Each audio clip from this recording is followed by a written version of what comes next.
in terms of the powers, privileges, and immunities of Parliament and Provincial Legislatures Act. You have indicated that you wish to take the oath so as to be afforded the protections as provided in the Powers and Privileges Act. Please be informed that by law, you are required to answer fully and satisfactorily all the questions lawfully put to you, or to produce any document that you are required to produce in connection with the subject matter of the inquiry, notwithstanding the fact that the answer or document could incriminate you or expose you to criminal or civil proceedings or damages.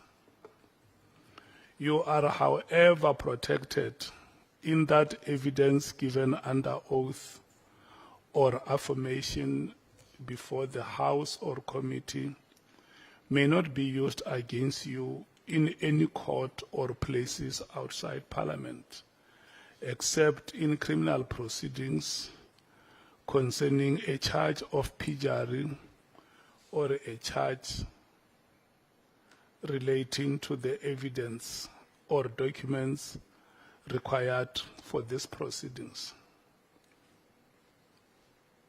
Please be aware that in terms of Section 17(2) of the Powers, Privileges and Immunities of Parliament and Provincial Legislatures Act, a person who willfully furnishes a House or committee with information or makes a statement before it which is false or misleading commits an offense and is liable for a fine or imprisonment for a period not exceeding 2 years. Retired General, you are required to take an oath or affirm that the evidence you are about to give is truthful. You may choose to take the oath or affirmation. Which one do you choose? I'll take the oath. Thank you so much. If you take the oath, you will state your names in full and say, I swear that the evidence I shall give shall be the truth, the whole truth, and nothing but the truth, and so help me God. I, Bheki, Hamilton Cele, I swear that the information I'll give will be the truth and the only truth, so help me God. Thank you so much, Retired General. SC, I'm handing over to you. It will be until 13 hours. Thank you, Honourable Chair, honourable members. Good morning, General. Good morning. Good morning, SC, together with the honourable members. And welcome, and thank you for your for your cooperation, that despite, I think, some earlier media report that you weren't prepared to cooperate. We found you to be most cooperative, and when we arranged to meet you, you had no issues, no problem. You confirm that? No, thanks for that. I was a little bit disturbed when the media said I'm not cooperating, especially one of the KZN paper had a big headline that Cele snaps the ad hoc. Yeah. I've never done that. Even the first cooperation, I came here with my own financial steam, buying my own ticket, my everything, but I still came here for consultation. Thanks. I hope you get reimbursed. You know. Maybe the chair will see to that. Yeah, I'll be glad, because flights coming down here from Durban are not very cheap. Yeah. And just in terms of your designation, if we can just get that out of the way. I asked you earlier, we always ask you, do you prefer to be called General Cele, former Minister Cele? Because the designation General, that designation was conferred on you much earlier when you were the National Commissioner, and that was under a previous administration. You didn't give it to yourself. No, I didn't give it to myself. The general of the South African police, at any given time with the police, there is one general. There can be others, but general is one, as at the present moment there is one general in the police. This came after the decision taken by the former President Zuma, who invited all the station commanders in the country, in Pretoria, and said he did not like this thing the police called commissioners and superintendents. I remember seeing superintendents belongs to the hospital. Yeah. And then minister had to gazette the change of the ranks, and that's how these ranks came about. That the general actually is a director general of the South African police. And then there are lieutenant colonels, lieutenant generals. Those are deputy director generals. All lieutenant generals are deputy directors. And then there will be major generals. Those are chief directors on the normal government environment. Then there will be brigadiers. Most people that are not in this environment, they love this rank, brigadier. They think it's something big. It's just a director. It's just a director. And then you go down, then below director, there is a full colonel who happened to be a deputy director. Below there is a lieutenant colonel who is an assistant director. And then so you go it down. Was similar to the establishment in the public service administration. Yes. But the question, do I want to? I know generals, that title doesn't fall. It's like ambassador.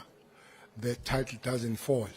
Except that when you are written general in brackets, retired.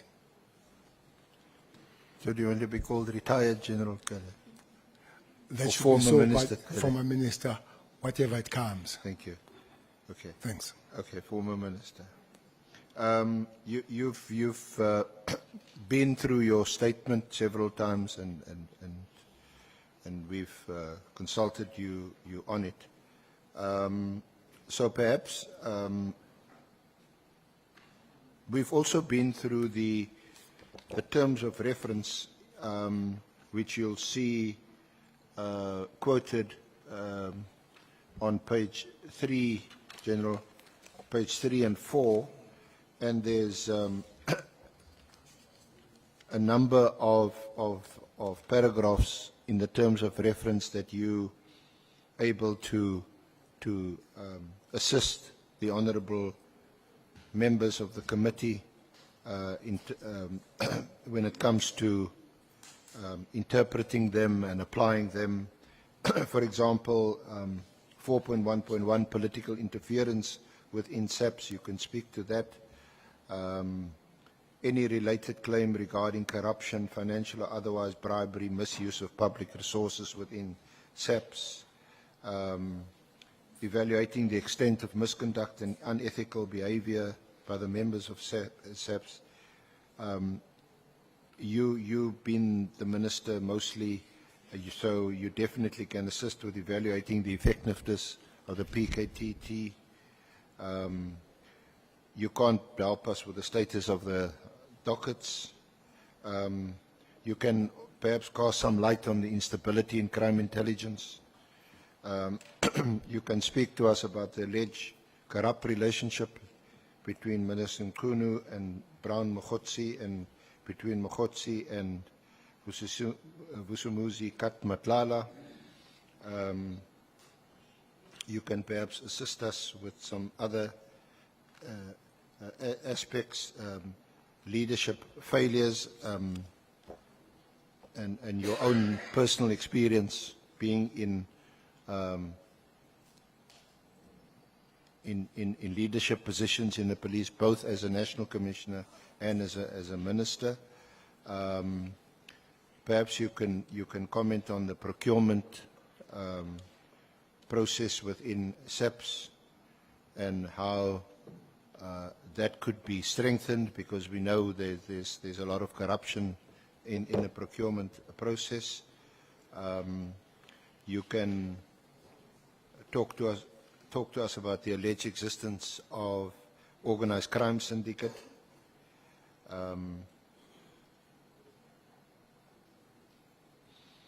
You can also perhaps talk about the failure of any organ of state or member of the executive complying with their legal obligations. Your own experience with members of parliament and any allegations with regard to classified information, especially the leaking of classified information, and how that links with criminal syndicates. You could perhaps assist us commenting on how public trust can be restored in the police, given your experience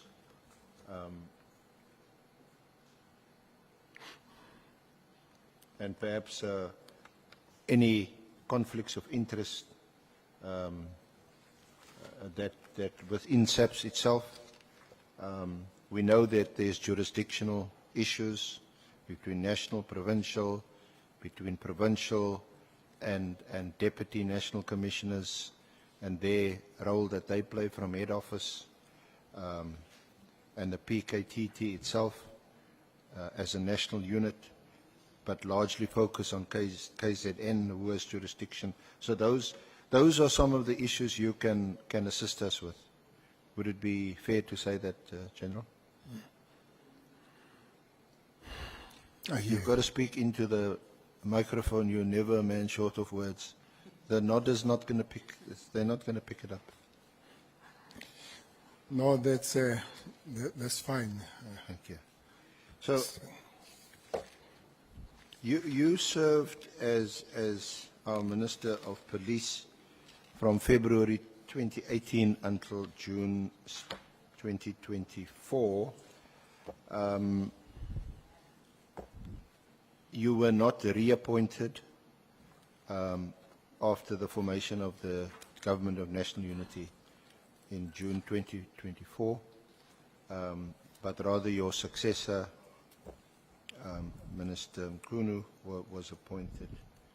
Now, before that, you had also served as a National Commissioner for 2 years until there were misconduct allegations against you.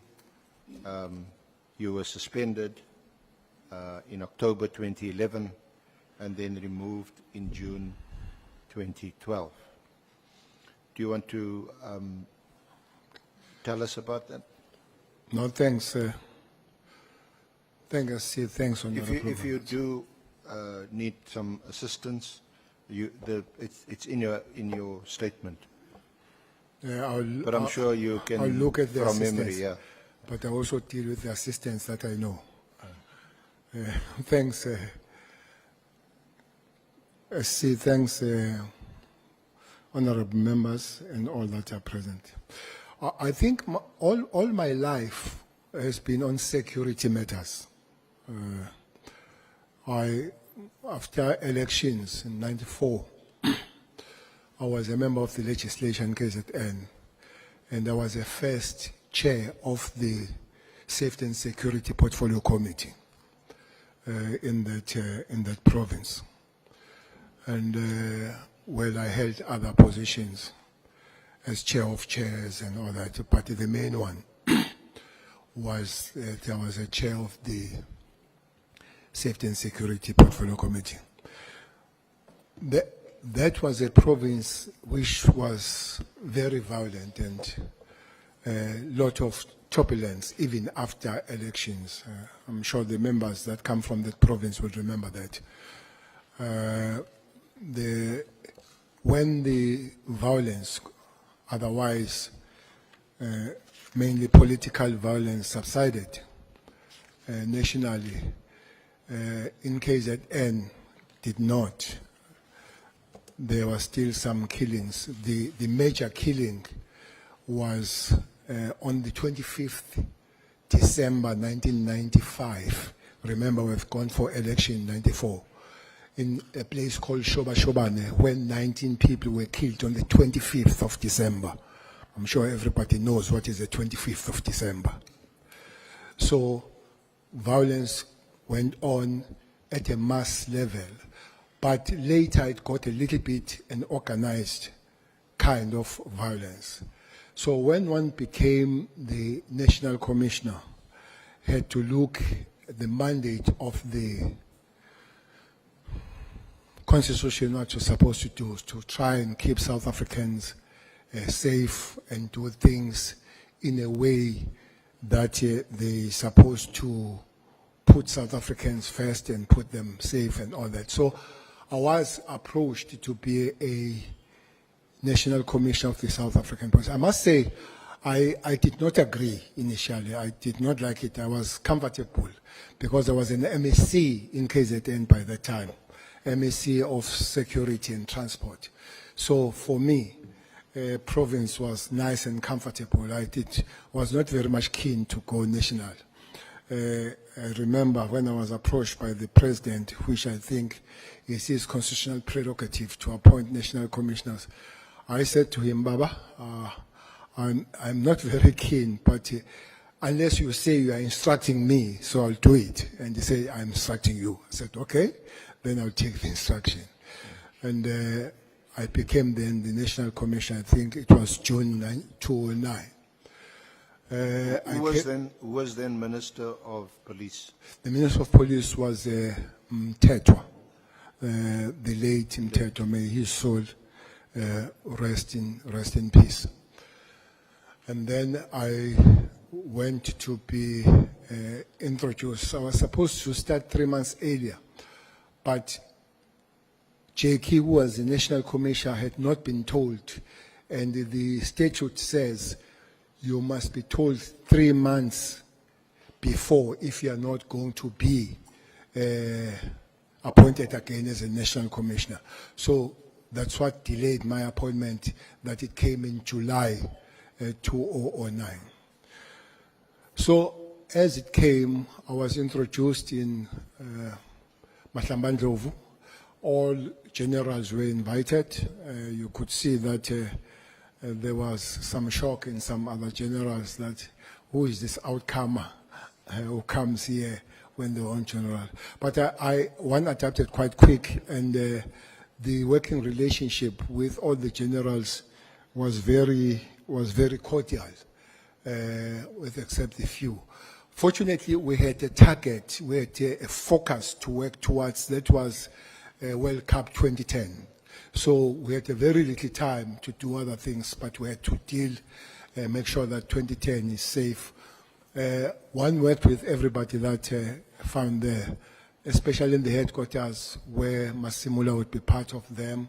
General Brace was there, General Libya was there, General Cruiser was there, and General Mafume was there. I guess she's Shivambu now. Were there. So General Cele from Eastern Cape. These generals you find there, they were from different disciplines of policing. They were from Bantustans and from the original SAPF, South African Police Force. They've been put together mostly by Bheki Cele, and that's why you've got 2 days to celebrate in the South African Police. It's the first Sunday of September, where you remember all the fallen heroes, especially those that have fallen in the line of duty. And then you have the 27th of January, where you celebrate the finding of the South African Police Service from the force. So you find, but you could see that there were still tendencies of where people come from and all that, but we had a project to work on, which made life much easier, working towards 2010. Was then Brigadier Mkwanazi, was he also part of your team? Brigadier Mkwanazi was quite a junior at the time, as you say, Brigadier. But for some reason, I found myself working quite close with him. In 2010, when I think the World Cup was supposed to start on the 9th of June, if I'm not mistaken, when I was in PE, launching the TROT, known as Amabaret, I was phoned by the president of SAFA, Danny Jordan, to say that there is a crisis coming on, and then can I see you with immediate effect? So I know that we'll be discussing immediate a long time. Yes, and you, did you meet him immediately or some months afterwards? So he said, "Can I see you immediately?" So I saw him that day. That immediately was that day when I saw him. I flew from PE straight to OR. I find him seated there with Valk. I forget his first name. Valk was the Secretary General of FIFA. Jerome Valk. There was a problem. This was around March now. There was a problem that the World Cup is being taken away from South Africa. There was a big clash between Valk and FIFA President Blatter to say, you said the cup must go to South Africa, and there is a lot of crime in South Africa. There were two countries that they said they were ready to host. That was Australia and Germany. Remember, Germany had hosted it previously. So we spoke with President to say, how can we save the World Cup? It was on the score that I assembled the team of generals and the police, and we went to Zurich to make the president. To be honest, the nation does not know that South African Police Service saved 2010. Without that meeting, without us going to Zurich and making presentation, with all participating countries, sometimes with their heads of security, it took us a long time. General Praise made a good presentation. Among those, most of them were generals, except 3 that were brigadiers. Mkwanazi was part of that. Mkwanazi had come in because he was responsible for ORS. This is a response services, which puts together all special services, special forces of the South African Police. It's your special task team. Now it will be NIU. There are CATs under there, and there are TROT. That time, there was no TROT, and I think there were no CATs. Specifically, it was Special Task Force and NIU. Then Mkwanazi was part of that. And for some reason, we worked quite closely with him. I'll come back what happened as he becomes the first or the acting National Commissioner. So we made the presentation there. All countries were saying, are not going to go to South Africa. The people that were leading that rebel were British. And clearly, if British could not come to the World Cup in South Africa, many people were going to join them. Until at the later stage, we were supported by Brazil and all that. And Germany was very vocal to say, we are ready. And remember, they have launched it previously. So from that meeting, fortunately, there was a meeting, a General Assembly of Interpol in Lens, in France. So we had to fly there to convince the Interpol to say it's safe to come to South Africa, so that the campaign of safety and coming to South Africa is not just pushed by South Africans alone, but is also pushed by Interpol. That's how then we managed to work on the 2010 coming to South Africa. So that's why I'm saying that we had a project to work on, so we had not much time of differences among and between ourselves as officials in that particular time. And finally, 2010 did come in South Africa.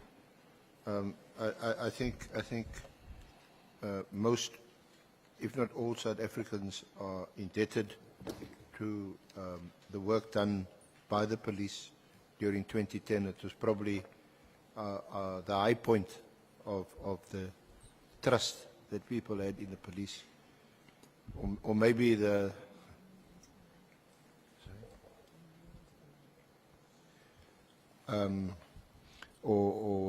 so that there was a high level of trust, or maybe the crooks and the robbers just took a break in 2010, watching football. But seriously, it was a high point in this country. But for you, the honeymoon was over in October 2011 when you were charged with some misconduct. Just tell us briefly about that, and also then your removal. Yes, it is true. I think we continue to work very well as a South African police. Quite several benchmarks. For instance, we managed to establish what is known as Saps. South African Police Service Education Trust was established at that time under that management. It's quite big today. I know that its job was to help the young orphans produced by the death of the officers that dying on the line of duty. So those were things to do. One other thing was the well-being and welfare of the police. We wanted to see them fit. They behave better. So we also negotiated. South African police, even today, they've got a special reduction of about 20 to 30% with Virgin Active in the country. It was negotiated at the time to work on that. So quite good things happened in that time, working with the collective of the management in that particular time. Yeah. One report we received was the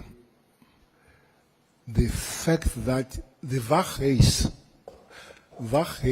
is a headquarters of the South African police in Pretoria, was condemned as a building dangerous. For instance, if you go there on the rainy days down, there is just the Mississippi River water, the stagnant there, and all that kind of stuff. And the lifts are not working, but every office has an overpopulated with paper, so it was condemned. We had to get the new premises. So it is on that score that I signed the need. What happens? The director generals of different departments, they sign their needs when it comes to the acquiring the property, and they hand over that to Public Works. So that's what happened. So Public Works had to negotiate further how we get the building. So for some reason, it was alleged that one had done wrongly when I followed the same thing. So the public protector then was put on working on the matter. Public protector recommended that the minister had to take the action against the national commissioner, that is Mthethwa Cele. But the president did not see it that way. President wanted to put the commission to look at the fitness of the commissioner to the office in that particular time. And then, funny part of it is that in September, I visited the president. We spent 45 minutes, and I briefed him to say the next day I was going to go to Mpumalanga to launch the safety season. And the president, we spent 45 minutes, and then he said goodbye to me. He said it in Sizulu, "Tuhambe kahle mfana kithi." So I didn't know that I was going forever. But and then I left. He said he was busy meeting some people. What I didn't know is that those people who I was busy with, they were discussing my suspension. And then, as I was at work in Mpumalanga, I remember we arrested somebody with a big bag of dagga. The journalist came to me and asked me, "What do you want here? Because you are suspended." I said, "No, I'm not suspended." They said, "No, you are suspended." I checked with the staff. If they check, I was told that at 2:15, the president has in live TV read my suspension on TV. So I was supposed to go there with Mkhwanazi to that operation, but I don't know what time. In the morning, I was told that Mkhwanazi was not going to come because he has been phoned the previous night. He is now the acting national commissioner. No, he was phoned the previous night that he must not go, he must go and see the minister. So the rest is that then he was to be made the acting national commissioner, which means minister and the president, they know that they are going to suspend me, but they allowed me to go and be suspended on the field. And as I was busy working. So as I came back, I was then suspended national commissioner, but the announcement was made as part of suspension that Judge Mohoro would lead the commission,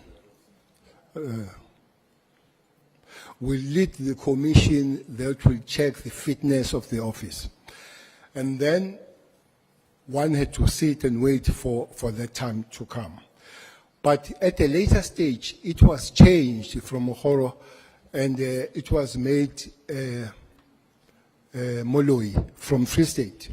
And I was told that the minister phoned the president and told him that the minister was too close to Judge Mohoro because she was working as one of the trustees of the Education Trust, which was chaired by Smangaliso Mkajwa.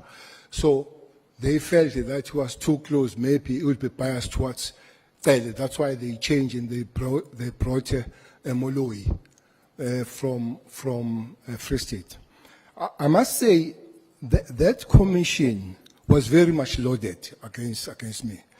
For instance, a person that has been my main accuser was Cele, who used to be a commissioner of the South African, who used to be a commissioner of police in Ciskei.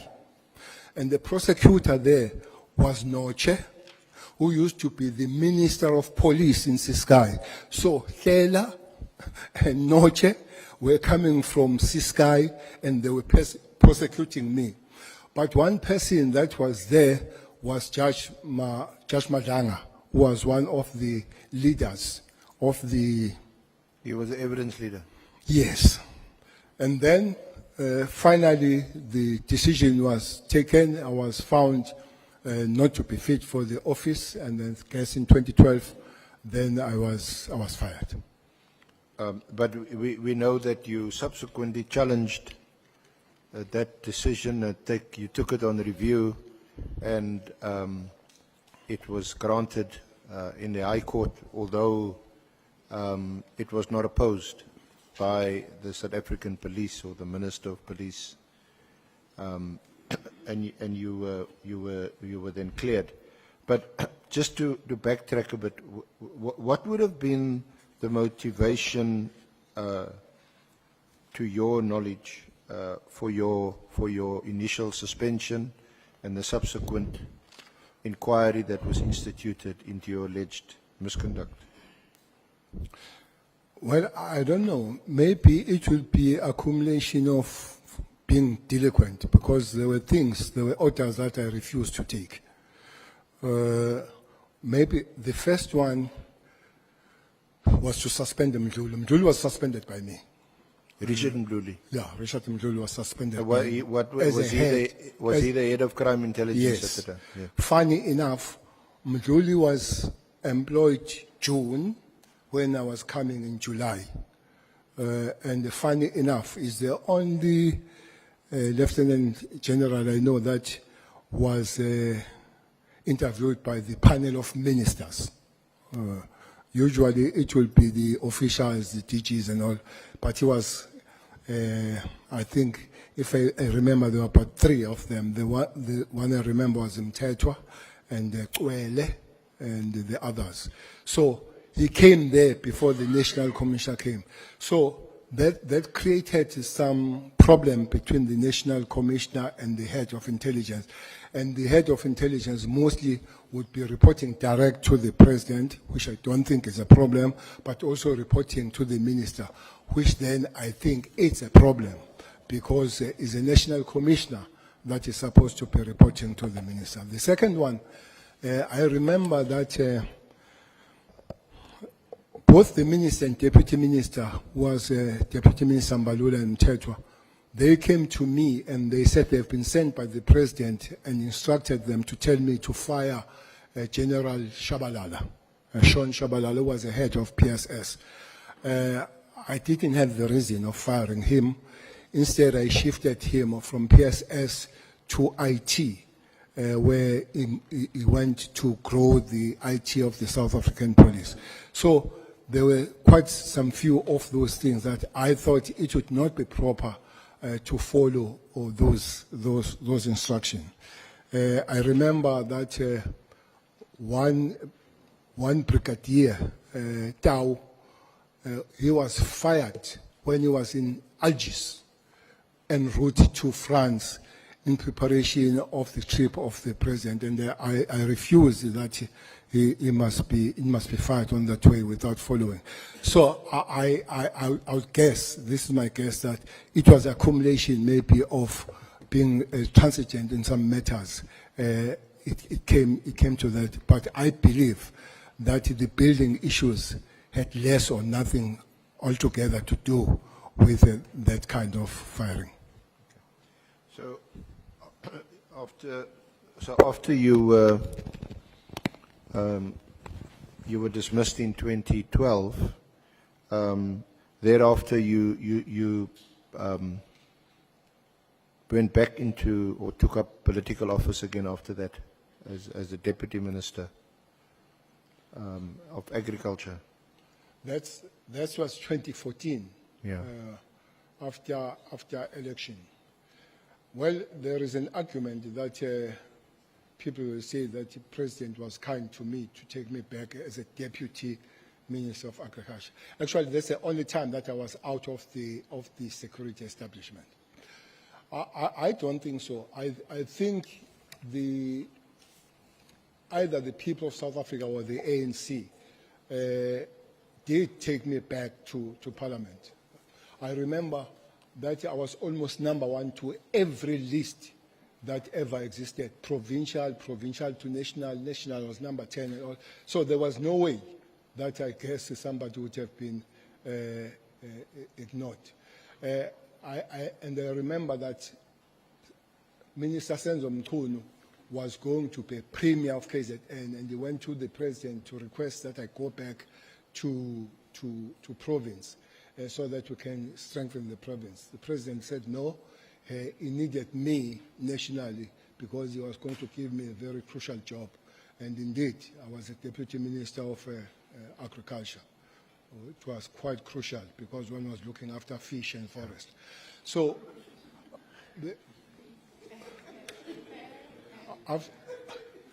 after that, then there were elections, or there was a conference of the ANC which changed the guard, and Ramaphosa became the president. And then we went for the election, and President Ramaphosa, and then appointed me then on the on the 18th, on February 2018. Remember, that was still the 5th administration. It was not 6th administration yet. It was the 5th. So I became the minister on the 5th administration for the first part of the year before we went for elections for the 6th administration. So there where then the question of this political killing task team comes in, because it was formed in the 5th administration, not on the 6th administration. So, before we come to your tenure as Minister of Police, can we just discuss or get your views briefly about the allegations that gave rise to this, the establishment of this ad hoc committee, the allegations made on the 6th of July by General Mkhwanazi, when he raised a number of what is clearly very serious issues within the South African Police Service. And given that you had spent a considerable time in the service, both as a National Commissioner and as a Minister, it would be of interest to us to hear how your response was at the time, if any. What did you think? Can you just discuss that briefly?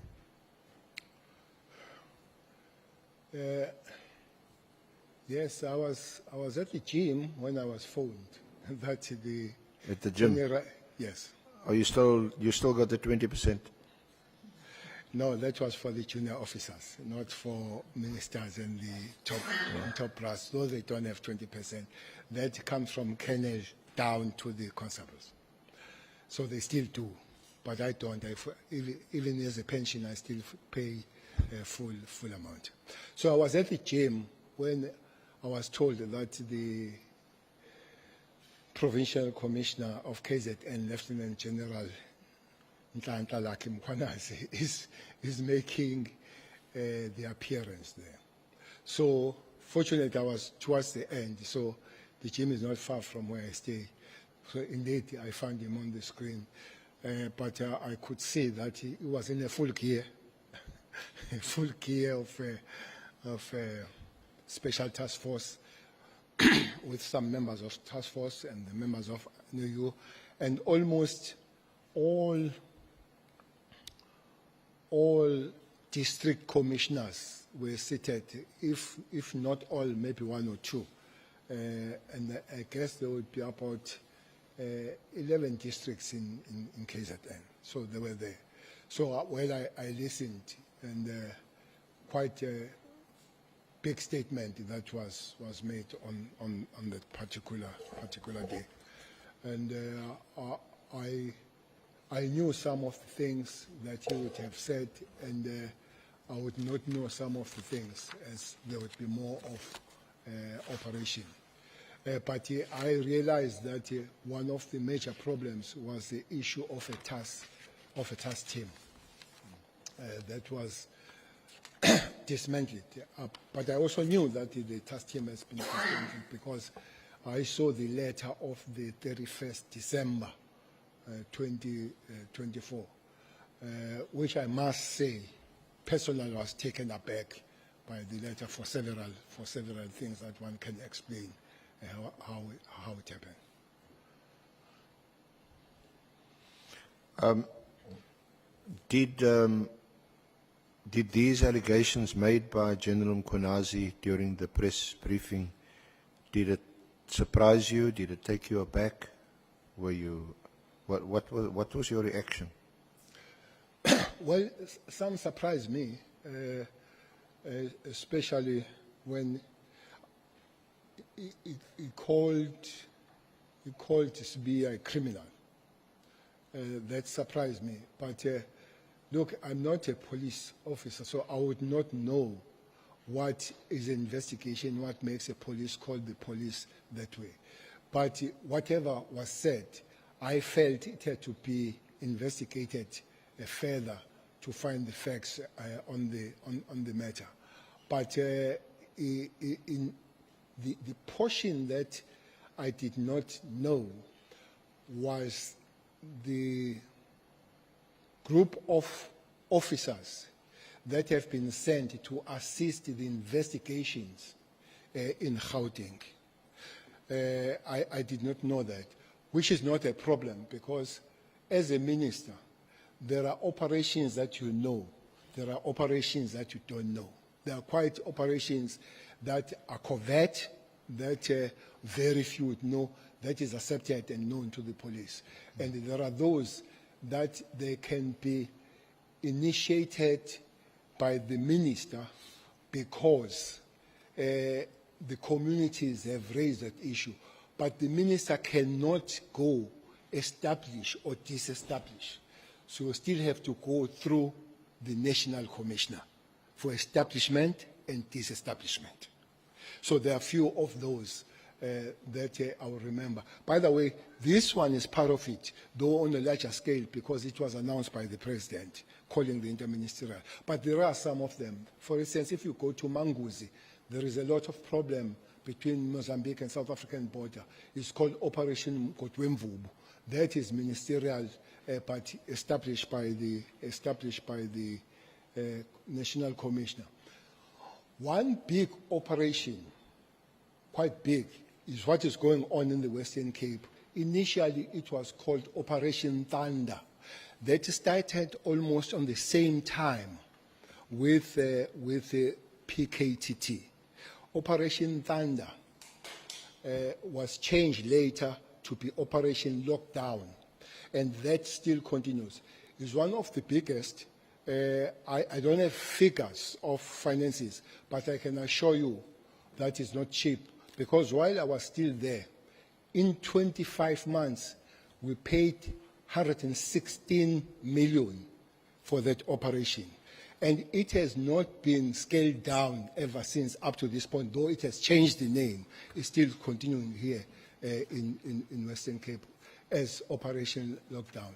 So it's an operation where almost every second month, police from different provinces are invited to come in Western Cape, and all those police SC, they live in the hotels, 200 of them, and there was a negotiated price for them to be, which was 800 rands a night for a single police in the hotels. So you would imagine that that is expensive for 200 people to sleep 800 rand a night in the hotel from 2018 up to this point, because it's still continuing. So it's not true that it's only PKT that has been operating and paying money for. There are other operations that have happened. This Operation Thunder is one big of them. One most expensive that is still continuing is Operation Valumkoti. That one deals with the illegal mining. Again, that one is not ministerial, it's interministerial, because it was also demanded by the president, and the JCPS cluster sat down and invited other relevant departments. One was the Department of Minerals, because it was touching on them. It's quite expensive. I think that had to find billions to run, and those billions from the South African police were found from Kara, were paid from Kara. Kara, if I'm not mistaken, is a criminal assets recovery account. So that's the money that is put there in that account, having been taken from the criminal activities, so that it finds the fighting of crime again. So I think it's quite expensive that most departments got some serious amounts. Big chunk went to the police. I think it was 1.2 billion to run there. The other one went even to Home Affairs to buy the equipment to cross the river. They demanded it, but when you go to that river, you don't see how can you use it. How do you use not a ship, these small things to cross the river? But it also is the first money that bought things like drones. I'm sure you have seen the drones. That thing came under that Operation Valumkoti, working on the illegal crossing and all that. I think that is still continuing. So again, it's a level of a cabinet by the president. Those two, Operation Valumkoti and the PKTT, they come from that level, and then they have interministerials.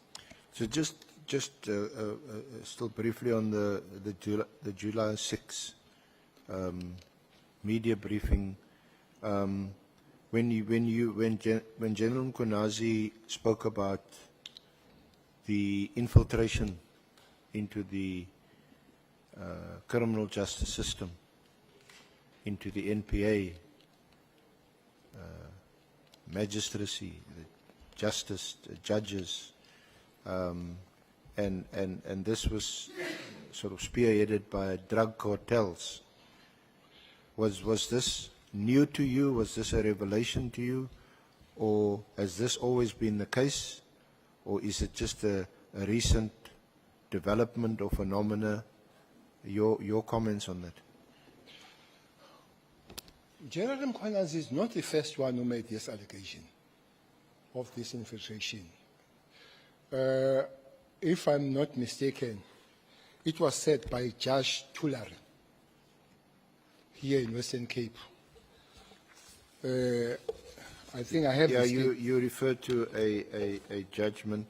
The judgment. It's on page 6 of your statement, General. Yes. Well, the members, I guess they have it, but the judge, this is before Mkhwanazi, where he says, maybe reading that the evidence further shows that the 28 gang and the mobsters in particular are breathing heavily on the necks of the public prosecutors, not only the police. He continues to say, these are prosecutors who guide the investigation of organized crime and institute criminal proceedings against its members. Such prosecutors are under constant and permanent threat to their lives and that of their close families.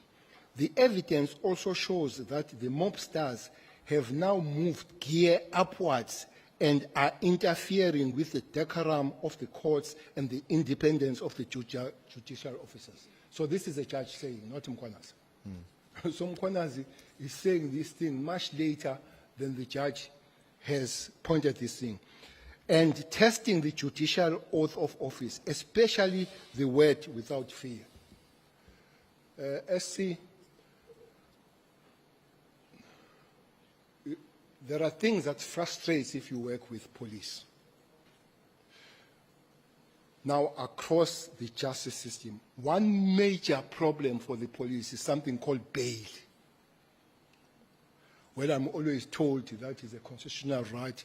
That thing is a mess. That thing called bail is a mess.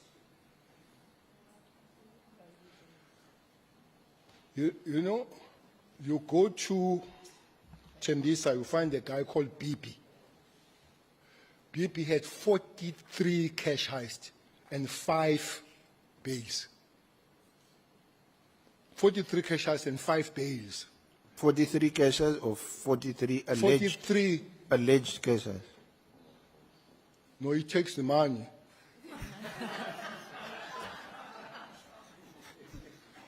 Maybe it's not alleged if he doesn't take your money. But, well, he's arrested now. But he has been arrested and getting bail, arrested and getting bail, and arrested and getting bail. So police get frustrated with that.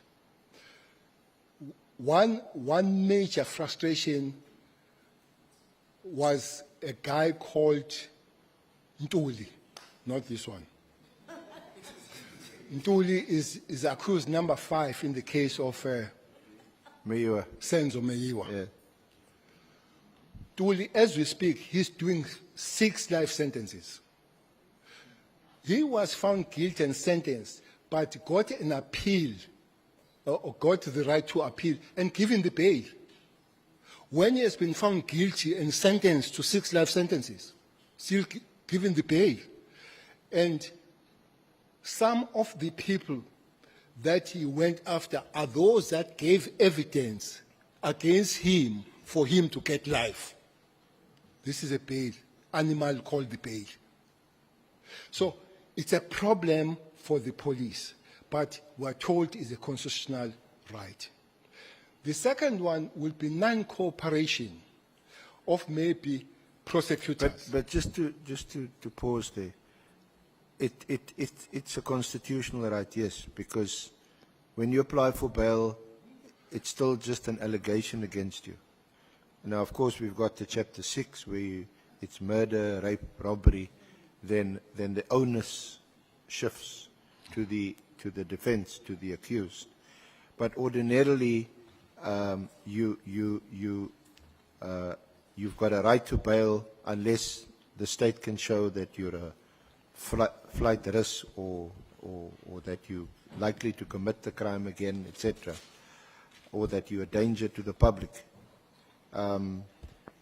But what we need to understand, is the problem bail, or is it because, for example, the cartels and which seems to be suggested by Judge Tulari in his judgment, like the 28 gang, 27 gang, big year in the Western Cape, that they've infiltrated also the prosecutors and the magistrates. Is that part of the problem, or is that not the problem? Or is it a problem that bail is too readily? And the judicial officers. And the judiciary. Yeah. And the judiciary at first instance, very rarely, they hear bail appeals, but you don't go to a judge to get bail unless it's during the middle of the night. I think Mlife's one was heard by the judge, eh? What's that, General? TK Mlife one was heard by the judge. Yeah. And they granted it. Well, okay. So I'm saying it is rare, but it does happen. SC, it's a problem. I'm not a lawyer. I hear the Schedule 6, the Schedule 5, that if you repeat and all that, lawyers can talk on that. But I'm saying, if you are going for cash heist, you prepare. Part of your preparation for cash heist is to eliminate whoever is on your way. So you don't carry the broomstick. You don't carry the yellow dust. You carry things that will give you an upper hand in dealing with that. Hence, police die. Now, you go for the first cash heist with all those things. You go for the second one, you got the pay. You go for the third one, you got the pay. It's a constitutional. I'm not denying that. But what about the police? That they arrest this person and they still have to encounter the same person on the field and they exchange fire again. The third time they encounter and they exchange fire again. What about those? It is not the magistrate or the judge that exchange fire there, or the police. Maybe it's unfair, maybe it's a constitutional, maybe it's a legislation thing, but it is a problem for the police, that kind of thing, especially those serious cases. Many people that rape and kill are on bail. People that maim rape and kill after they've been given the bail for the same thing. So I'm just making the point, I'm not talking about changing or right or wrong, but from the side of the police, that will be the problem. So what Mkhwanazi is saying is not the first time. Hence, it will be important that those things are investigated. But the other thing that would have been there are police officers, many of them, that have been arrested before Mkhwanazi made the statement, which then confirms the case that there are police that are corrupt. But there are prosecutors too. You see, especially this province, there are prosecutors that they say they can't give that. If you say enroll the case or you get the warrant of either arrest or what, they say, no, I'm not going to put my job on jeopardy. Here, there is an interesting case here where the warrant of the search warrant was given to search one gentleman called J.P. Smith, his premises. But the very same magistrate who gave that, when it was taken to court, he refused to give the evidence that indeed I did. So that is that fear fact that Judge Turan is talking about. So sometimes I get worried that this process concentrates on police when the allegation by Mkhwanazi was across the justice, when the pronunciation by the judge was across justice. But I do find that the concentration here is on police, and let other people go. Let's see, the biggest crime in South Africa is planned in prisons. There where the real planning takes place, in prisons. I hear less about that. You see, we arrested one guy here called Bara. Well, he was shot and killed with the exchange of the police somewhere in Eastern Cape. Bara was a young man of 30 years, and he was charged with 19 dead bodies. He was 30 years himself, was a teacher by profession here at Khayelitsha. He was charged with 19 dead bodies. Were arrested, taken to Polsmo. He was found in Polsmo with 30 live ammunition, bullets, in prison. I'm sure he did not walk with them there. I'm sure it's not other prisoners. It's somebody that brought those things. We were told he was waiting for the gun, which means he was going to use. So that chain, for me, I find it limited here to police when there is this problem from the very beginning, which is the police, to the very end, which is the correctional service. Yeah, that's what General Mkhwanazi also, he includes correctional services. I hope somebody will look at the correctional service. How do they communicate? If you go to any correctional center today and you take cellular at 11 and you go there at 5, you'll find the new ones. You'll find the new. Who bring them? And those cellular, they don't walk there. That here we are, phone. Somebody brings them there. And who is that? You see, we are phoned from prison. This guy phones me. He doesn't tell the name. He says, Cele, Ndos, he called me Ndos. Phoned from somewhere in Escort. There are 3 people that are ready to go and kill Nkosi at Ulundi. They are having 3 AKs. They are in this lodge. He called by name. I phoned Mkhwanazi. I say, Mkhwanazi, there is this thing. This guy refuses to tell you. Mkhwanazi goes there, he finds exactly that. He finds exactly that. 3 AKs, 5 of these guys there, ready to go and kill Nkosi. There was an exchange of fire. Some of those guys died. He finds exactly that. This information comes from prison. Okay. General, I'm sure you can give other examples. But you seem to confirm General Kwenazi's statement in that regard, that the correctional services is also infiltrated. And we know that from the now pretty notorious case of Thabo Bester, where you organize your own escape and you leave a body in your cell. But let's move on from there. Let's talk about the when you were appointed minister in 2018, and then the establishment of the interministerial committee. Chairperson, there has been a problem in KZN of political violence en masse, but after elections, it was some sort of organized kind of, and then the people were dying, especially at the level of local leadership, politically, and also the councillors. I've listened to say that it was more of the ANC councillors. No, it's across the board. Quite several of the NFP, ANC, IFP, even EFF, DA, as we speak now, we're dealing with it. Those that are dealing with it, I left when they were dealing with it at Mpofana. The councillor that killed the family stood outside and banned the whole family and said his house has been banned. And I'm sure that guy didn't know that there's something called forensic. And the forensic discovered that he has done it, he has been sentenced and all that. It's happening. So, President visited the meta scene of Kashana Mkhunu, who was a councillor there in Maritzburg.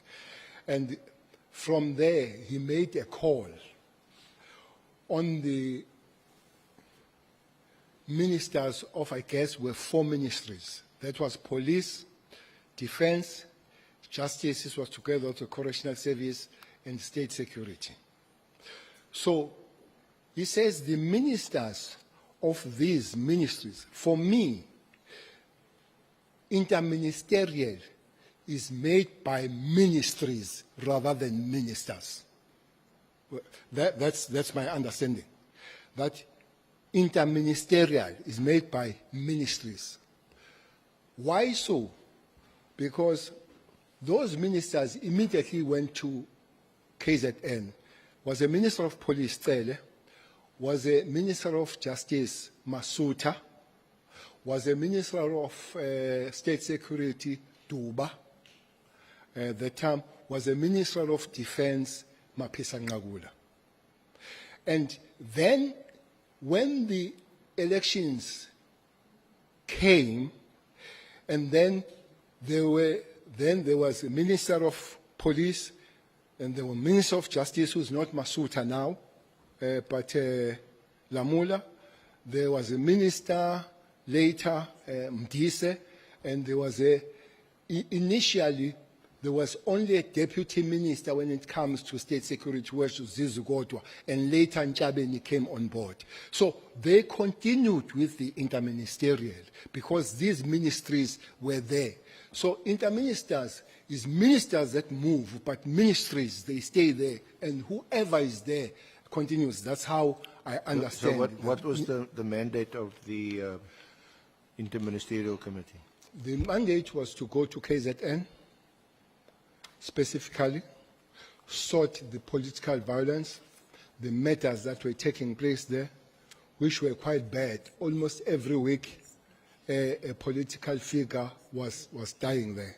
So, was to go there and sort that thing, investigate, arrest, prevent, and stabilize the province.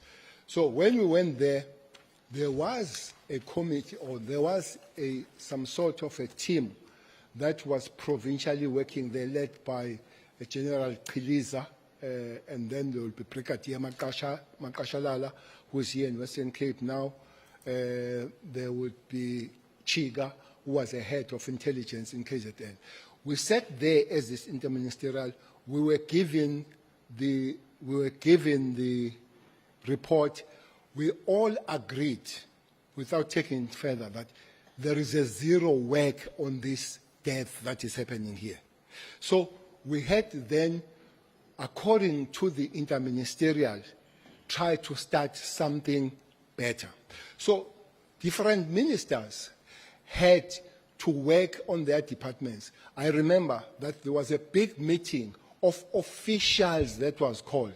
I can't remember, but Dr. Kulube was in defense, were there. I think the DG of Justice were there. The DG, National Commission or Provincial Commission of Correctional Service were there. Those officials, they had to go and hash the plan and report to the interministerial. How are they going to do what the interministerial, under instruction of the president, had to do? So it was a multidisciplinary team that was going to be established. Indeed, from different departments. Exactly so, exactly so. But most prominently would have been the police and prosecutors, because prosecutors had to direct the investigations. But one department that is not mentioned now and again that played a prominent role was correctional service. Why correctional service? Because people arrested, they still gave direction from prisons who to eliminate and all that. The only cutoff was to take people to Kokstad, so which is a prison where you can't communicate with anybody. So the Minister of Correctional Service had to make the way and open that most of people that are arrested under this killing must be taken there. The other thing that was requested there, these cases were delaying, so was if we could get the special courts to deal with them so that they're gone through and then people are arrested and all that. So these departments were really working together, from the ministers to the top officials and down to the real team that was working down there. General, can I just refresh your memory? Can you go to Annexure BC2, which is on page 11. It's an annexure. Annexure BC2 on page 11. BC2. You got it?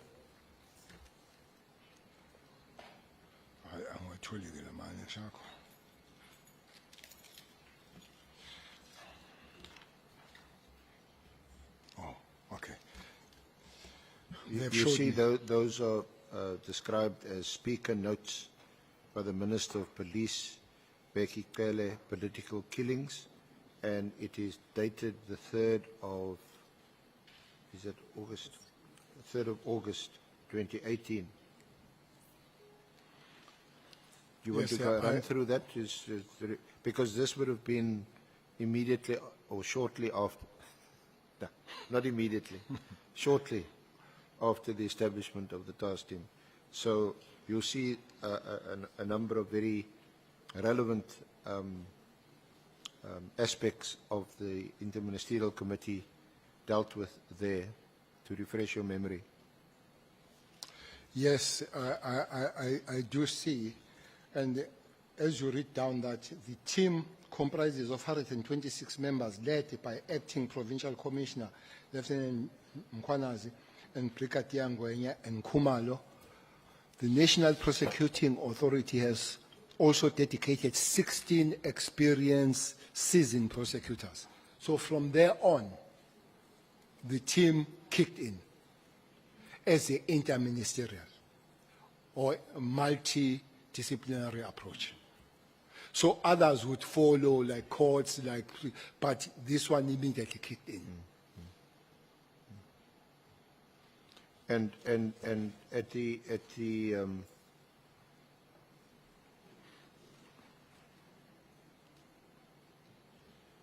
and subsequent to this, the Mkwanazi and Kumalo, they would report on a 2-yearly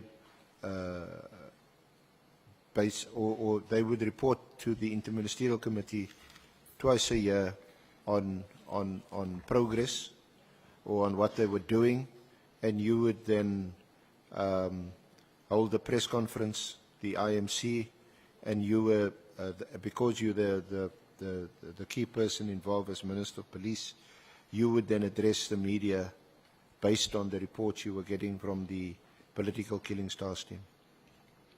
Well, there were several of these briefings.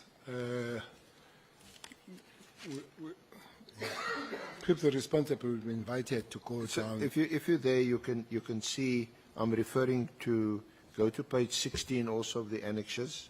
Page 16.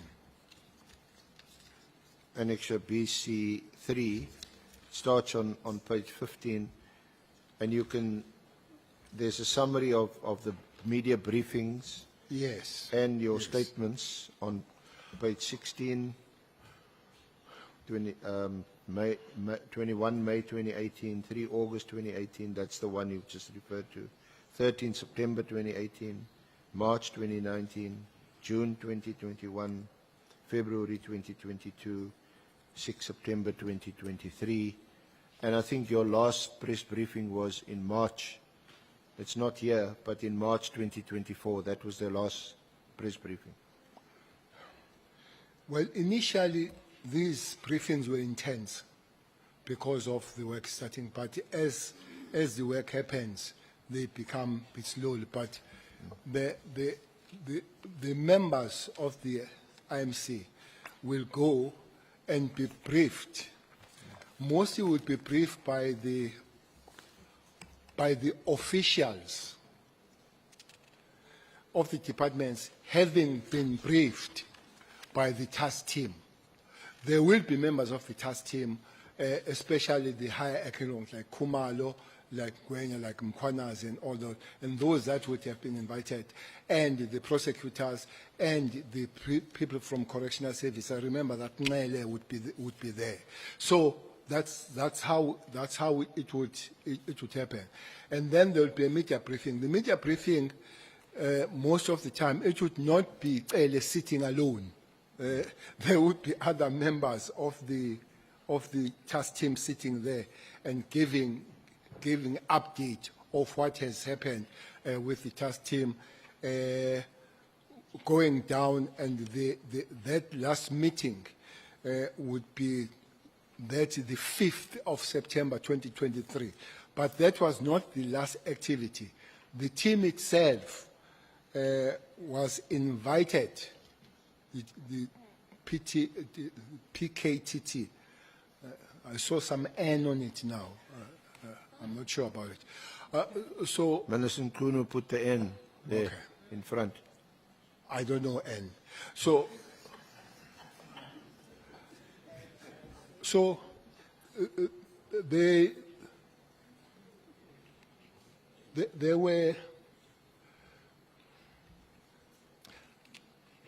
there are two things towards the end, towards the election, that this team was doing. There's a major operation that they do at Kwanongoma, where Mpangazita comes from, where in the municipality, they have arrested the municipality manager, the finance manager, and the supply chain manager. They are all arrested by this team. So I had a lady called Diaz asking. Before you get to the lady called okay, Diaz, fine. Can I please interject you? Okay. You referred also to the 5th of September. That's 2023. That's an important meeting, an interministerial committee meeting. Can I refer you to paragraph 47 on page 17 of your statement?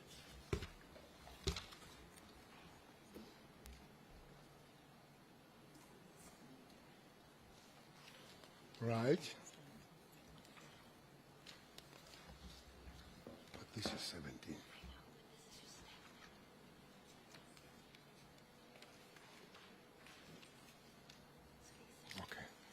Because this is important in the context of Minister Nkunu's evidence or contention that the PKTT had been dissolved. Okay. And that it was, according to him, an illegal, unlawful structure since 2022.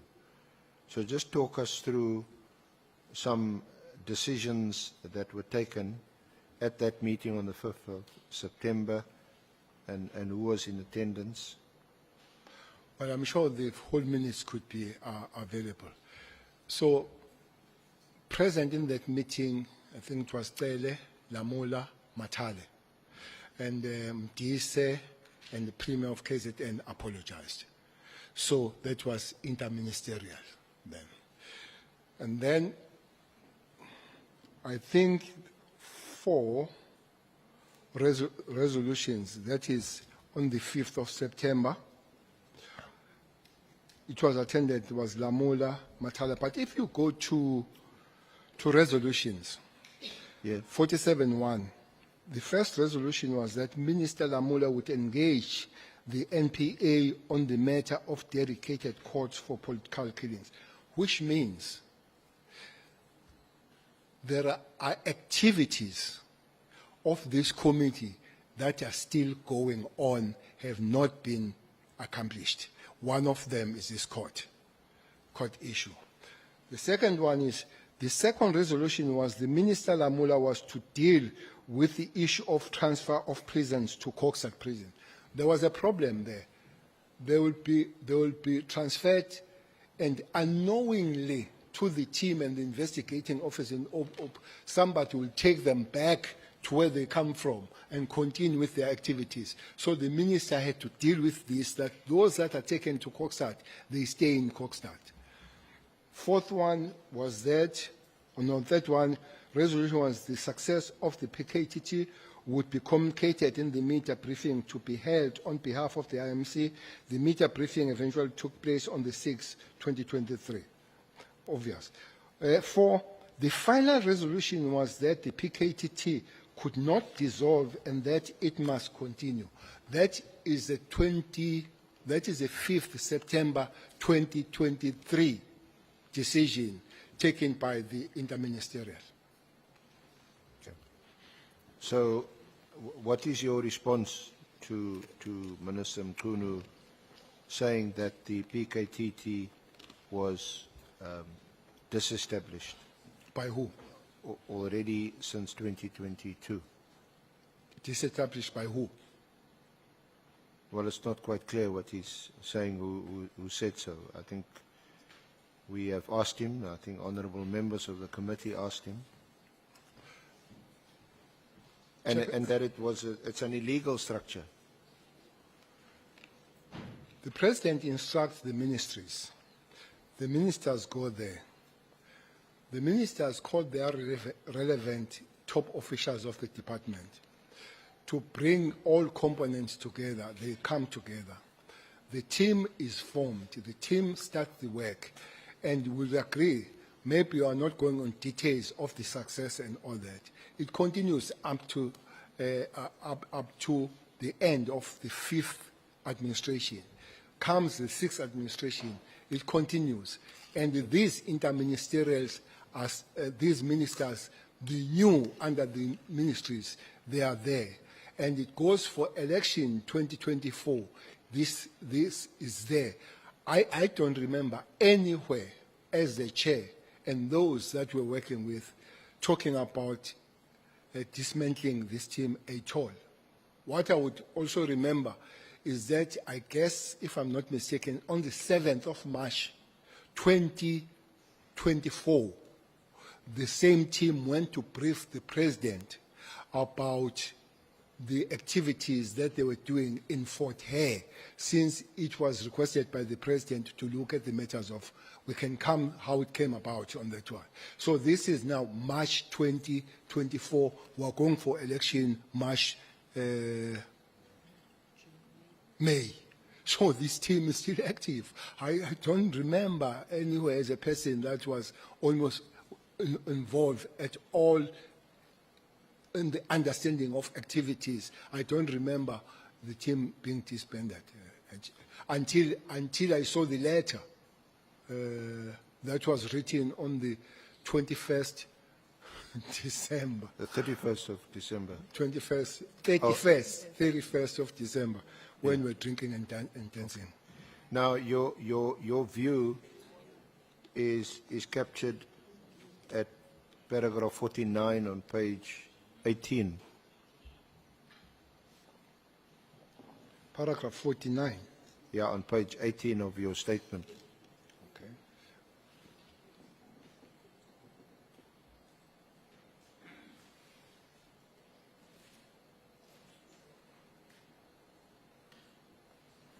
Yes, it is there. That's how. You that's how want I to look at it. you want to read that into the record? In my view, PKTT was established by the IMC under the leadership of the President, and therefore only the IMC could disestablish it.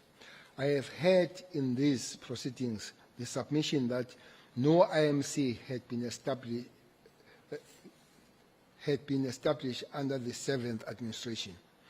I submit that this argument is incorrect. The IMC consists of ministries that form the multidisciplinary team, not the political incumbents, the ministers, who may change with each administration. The IMC, therefore, continued to exist even under the 7th administration. The Minister of Police, therefore, had to consult with the IMC that had established the PKTT before deciding to disband it. Any disestablishment of PKTT would also have to be done in consultation with the departments that form part of the steering committee of the IMC that had oversight over the PKTT. I can add to say there is also a JCPS cluster. If maybe it's not very clear with the with the existence, JCPS cluster, which Minister of Justice and Minister of Police are co-chairs. It could have been discussed there. Maybe if really it doesn't, it could have been, the clearance could have been sought from the President that there is this, what do I do, does it exist or not? But you cannot just one swallow that makes summer here. Which is a Minister of Police that does not take on board the rest of everybody that is there to talk about this thing. I'm not going to make a conclusion whether it's illegal. I'm not a lawyer, but procedurally, I do not agree with it. The way that it has come through, it should have reversed the same way back. That will be my argument. We're going to go now to the Minister's Directive of 31 December. But just to round off on whether or not the PKTT is still in existence, you recall having I'm not sure whether you call it a discussion or just out of interest, that you spoke recently with the Minister of Justice and Constitutional Development, and on her, as it were, job description, the PKTT was still one of the functions allocated to her as Minister of Justice and Constitutional Development. Well, as you minister, you join, I think your officials will take you through.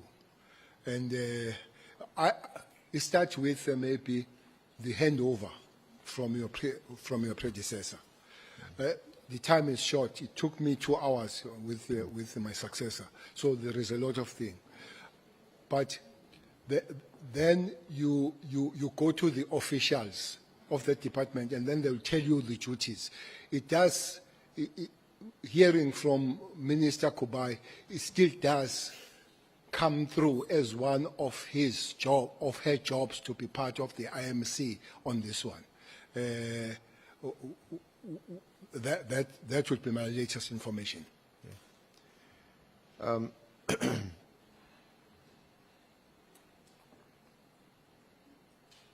The directive of the 31st of December 2024, you'll find it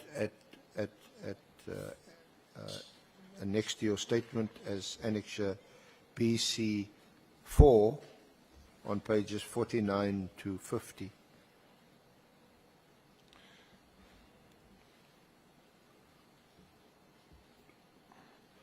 Have you got it there, General? Yeah, I have it. Thanks. When did you first see or hear of or were told about this directive, and what was your reaction, your response? Chairperson, there is a funny chain here. I don't know how I got in the group of Michelle. I'm in that group. A WhatsApp group. It's WhatsApp group. You be careful of these WhatsApps. I never write, but most of these things come from that Marshall thing. Who's all on that group? Marshall and his husband and her husband. Yeah. Morgan. So those are expensive, but there are other ones. I think it's Huela, and then there are people that they correspond with. There is hashtag Minister of Police. There is hashtag Adams. I think is a member of Parliament. There was a hashtag chair of Portfolio Committee. I don't know if he's still there, but he was also corresponding very closely with the Michelle.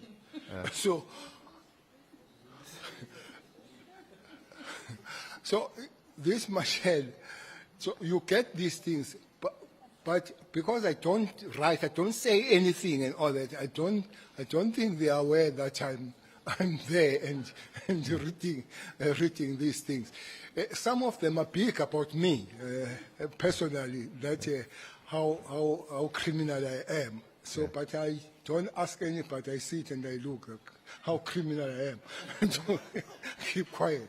But Bashir, you know, we'll come to that letter that was written by Mary Haas, writing National Commissioner on the 22nd of January, asking him, why have you not implemented the instruction of the minister? This is Diaz writing National Commissioner. And that letter, I think it was 12 hours that it was also on Michelle. But Michelle is quite big. So I received these things from Michelle. I hope they won't disestablish me now out of... Not immediately anyway. Out of, because it provides a good information, what's the thinking about this hashtag minister, him, and they also pray and all this. Sometimes they speak a lot of Sotho, so then I'll have a problem. But when they speak English and all that. So when I saw this letter, I said, but this can't be. This can't be. There are three elements there, which is Ebola issues, no much discussions. One can come on that if it needs to be. There is a crime intelligence, which had no discussions much about it. One can come on that, which can be. The real one that has taken the center stage is a PKTT. So when I looked at the letter, I said, but this can't be. The letter opens three political task giving. The first word is in 2019, which is wrong. In 2019, that is wrong. A directive was made to the National Commission of Police following Morano Commission. That is wrong. There is no direction made to the national. The direction was made to the interministerial. That then invited other people. And it was not after Morane. It was after the president has made an announcement in Maritzburg.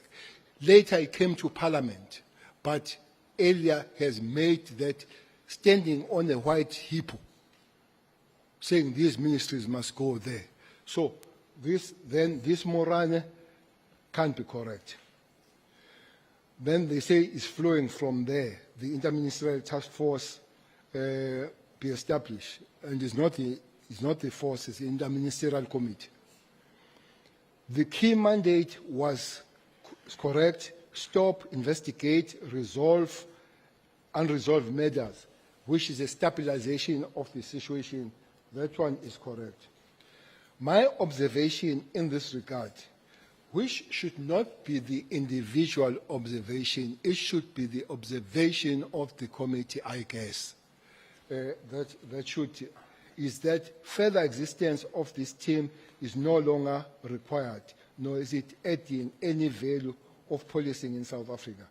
I therefore direct that the political task team be disestablished immediately. Further, that a preliminary report in this regard be submitted to the minister by the 20th. Observing it, if it were me, I would have said, give me the report on the 20th of this task team. And armed with the report, then I would know what decision I'm taking. But to dismantle and want the report, what is the report for now? Because the decision is taken. But it goes on to say, this is 20th of January. The final and closing report must be submitted to the Ministry Management Executive Committee meeting in January 2025, the date of which will be communicated as soon as possible. It does look like there is an issue with this January. Well, the letter is written few hours before January. Yes, it's December, but it's 5. We are just to come to January. The letter is written, and then give report 20th January. I don't know if the letter did come, the report, but 22nd of January, Mary Diaz writes the letter to the National Commissioner, asking him, Sorry. have you done General, what... Sorry, Honourable Chair, can I just point out to honourable members that there is a small... Sorry, there's a little bundle with 2 documents attached. The Mary Diaz letter of 22 January 2025, page 1 to 2, and then there's an article on political killings, political interference, which is written by a Christine, but quotes extensively Professor De Haas. Have you got that, General? That's the letter you're referring to. Yes, I do have that letter. I do have that letter. National Commission Staff Lieutenant General Masimula, email good. That is 22nd January 2025. The headline says, your failure to follow ministerial instruction and disband the political killing team is impacting negatively on the crucial policing work in KwaZulu-Natal.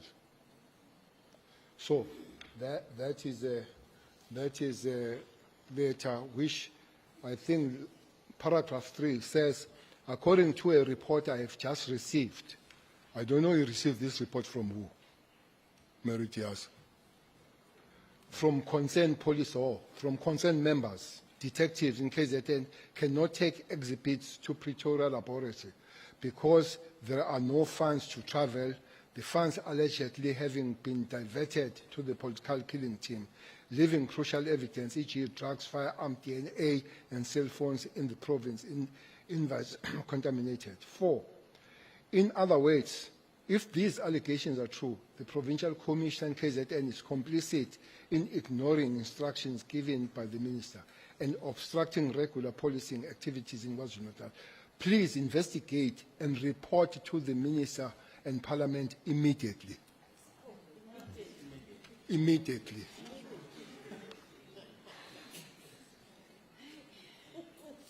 So you were saying, you were somehow suggesting that there's a whole confluence, a whole getting together of factors in January 2025, immediately, shortly after the directive of 31 December 2025, which you found quite... It does look like there was something about January. I don't know what is it. But my take with all this process, Chairperson, it starts with Mary writing the letter on October. And I found some similarities of the content of the letter, because this immediately is also there in that letter. That letter is on pages 51 through to 58. That is October. So then there is a discussion of a certain stain on his written opinion piece, if it is opinion piece. Very excited to say the minister or the professor has instructed the national commissioner to disband. And 31st January happens, 31st December happens. And January, Mary, who wrote in October, comes back now, not to the minister now, to the national commissioner. The report must come on the 20th. Mary is very close to understanding whether the report has come on the 20th. But 22nd, we are bad. She's asking if that has been done. So it's my take, my genesis of my problem with this is Mary having played quite a big role. I must admit, the Kwana's allegation at the later stage of cartels and all that, I don't understand that much until I hear from Kwana's and what is happening. But my take is that I've seen Mary driving this process of disestablishment of this. I don't know what is her interest. Maybe it does link with the later one. I don't know. So people can check. But also, I find that January has something to do with the disestablishment. That's my take on this process. Yeah, but we also see that in a subsequent letter.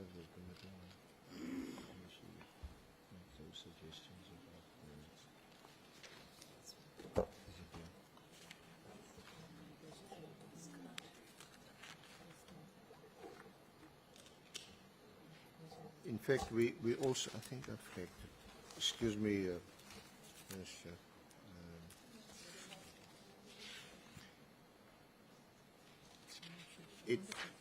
It's the same. It's the same. If you go to page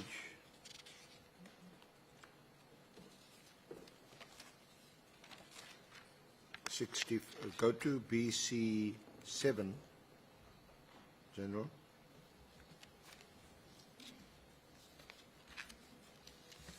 Which is on page 65.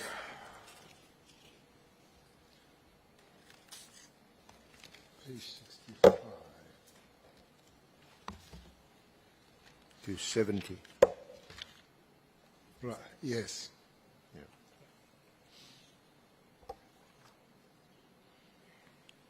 Where she makes, if you go to the bottom, well, the document which appeared in the KZN Monitor, it starts off with reference to the 31 December 2024 Minister Mkunu's directive. And then she says, a few lines in, it seems though that the ministerial instructions are not being followed, as certain apparently specifically selected members have not been redeployed to the units from which they were seconded, and that at least one new case has been opened by one of these members. Information has been forwarded to the Minister's office. So it seems as if she's privy to information that's been forwarded to the Minister's office.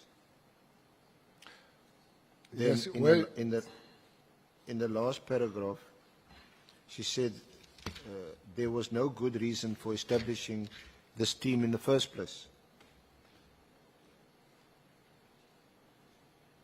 You see that?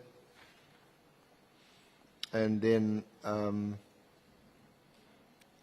page 66, the second paragraph, contrary to constitutional principles of transparency and accountability in government, questions about the structure and command of the team have never been answered. Would you agree with that statement? Which one is that, yes? So, Which General, statement is that? at page 66, the second paragraph, the first few lines, where she says that questions about the structure and command of the team have never been answered. Yes, I do. And then she refers to you. She says, when soon after it started operating, questions were posed to team members about who was in charge. The response was that it was then Minister Cele. When the Police Portfolio Committee was asked about it, the late Jumat Peterson claimed not to know about what was happening. However, she agreed that the minister should not be operational. Despite ongoing complaints, no interventions to remedy matters followed. When the team was initially established, a detective was in charge, but even at that stage, members were coming and going. When the detective retired, then Brigadier Kumalo was put in charge by Cele.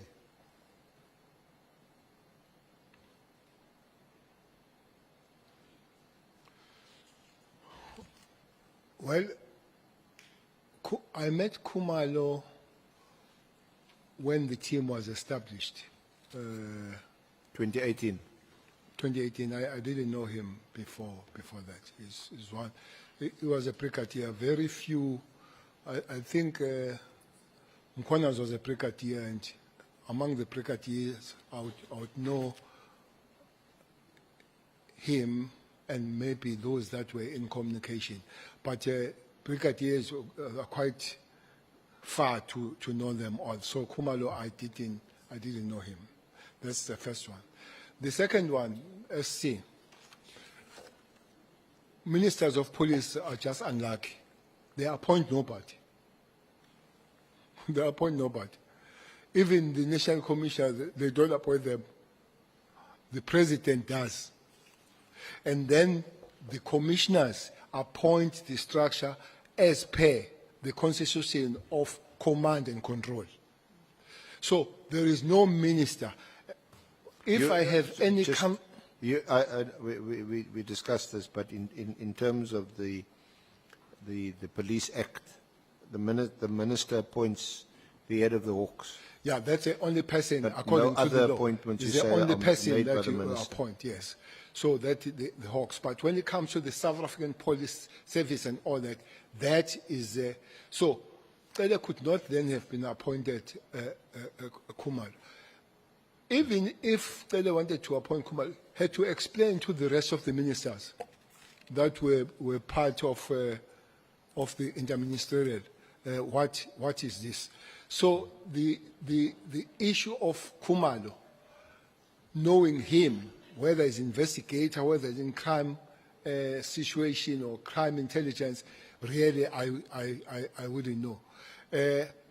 This is a researcher talking. So she can't just research that that ministers don't appoint an accomplished researcher. She can't research that and know that ministers don't appoint when it comes to police. So, the Chairperson, there is even the issue of DTGs. I explained who Lieutenant Generals are. They are DTGs. In government, DTGs are appointed by cabinet.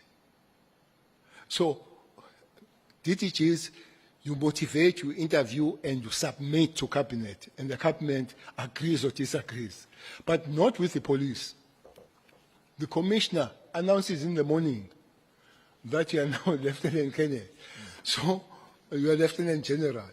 And I think when I was the National Commissioner and became the minister, I raised it to say I find it far-reaching that a single person can appoint a DTG. DTG is very senior. So if he's appointed by you alone, really he will save his job by respecting you and not doing his job. I think it's even unfair to the DTGs to be appointed in that simplest way and all that kind of thing. Maybe it is on that score that my predecessor, Sambalula, came with the regulations that Commissioner can appoint at the level from Major General in concurrence with the ministers. So that came because there would be many generals around here that you don't know when they came about and all that. But this concurrence does not then stop the commissioner, which is his constitutional and legislative prerogative, to continue and do it. So, Cele coming to appointing Khumalo when he can't even appoint Masimula, a researcher must know that, especially if it is an accomplished She claims researcher. that you appointed Khumalo also as the head of Saps crime intelligence in 2022, and she questions how he could be the head of intelligence, crime intelligence, and also the head of the task team. As I've said, that maybe that could be answered by a person who appoints those people, which happens to be a national commissioner. Okay. Now, what is also, because I suppose at this stage you can only suspect that Professor Daas has some or other role to play in the ministerial directive of 31 December. But what is also quite interesting is that yesterday when the Minister Mkhunu concluded his evidence, he made two recommendations to this honourable committee. One of them is that the three oversight bodies currently in place as part of the overall security apparatus, IPID, IDEC, DPCI, that these bodies should all be merged. What paragraph is there? Yeah, I'm just paraphrasing, but you'll find it at page 52, which is in her letter of 31 October 2024. This is one of those letters which the minister says informed, amongst other things, not everything, there's a whole range of things, but this is one of the letters that informed his decision of 31 December. But here she says, if it were feasible, it would be to establish an ombuds oversight body headed by a retired judge of integrity and extensive experience in the field of criminal and policing matters, So that's the one, and then the other recommendation you'll find in her piece in the KZN Monitor on page 69 and 70, that where she says on page 69 at the bottom, the dismantlement of this task team has been long overdue, but the continuing irregular activities, ignoring a legitimate ministerial instruction, require sanctions to be brought against its leadership. The next step must also include a full audit of the expenses, including whether they are being met from provincial budgets or even from crime intelligence services, which Kumalo also heads. So that would you also find that interesting? There seems to be a correlation between what she contends, claims in her writings, and decisions taken by Minister Mkhunu. But further reading there says Parliament, the Minister and the Auditor General must demand full financial accountability for all the money which has been spent. She demanded on that the task team. Auditor General do a full I think audit. those were last recommendations made yesterday. They tally with what is coming from what Mary Dihas is saying. Did you speak to Minister Mkhunu about his directive of 31 December 2024? Well, I had the comfort of handing over to Minister Mkhunu. I think we spent about 2 hours at Bheki. As I left the office, I said, I'm a phone away. This could be a difficult environment, I must say. That environment is difficult and energy sapping to be Minister of Police. Energy sapping? Yeah, no doubt about it. It's energy sapping. It's one of the most difficult jobs to be Minister of Police. So I said, you pick up and you talk. Well, that did not happen. I don't think I've ever received the call. Until I see these things and I approach him somewhere in January in one of the meetings to say, I see these letters from Auntie Mary.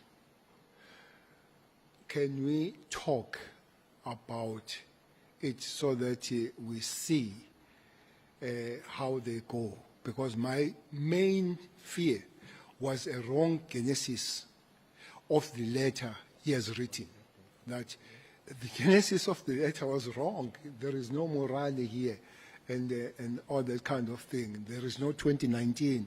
So maybe if the better information comes, and I don't think I was entertained. I was told that the process is going to continue and no stoppage. And I think the 13th in Khayelitsha, I went to the president. I said, Mr. President, can you pull us together with Minister Mkhunu, maybe yourself or just 2 of us, to take one through on the matters. So that was on January 8th? Yeah, but January 8th was When on you January met with the 13th. president? It was on 13th, not 8th. And then there was no comfort in trying to have that communication. So, indeed, then we did not talk about the matter. Okay, Senior Counsel, may we afford Honorable Malema a chance?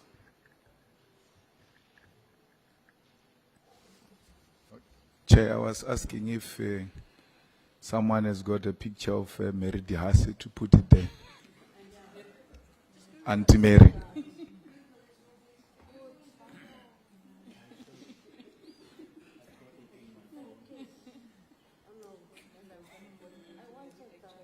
Mbangazita, do you want to respond to?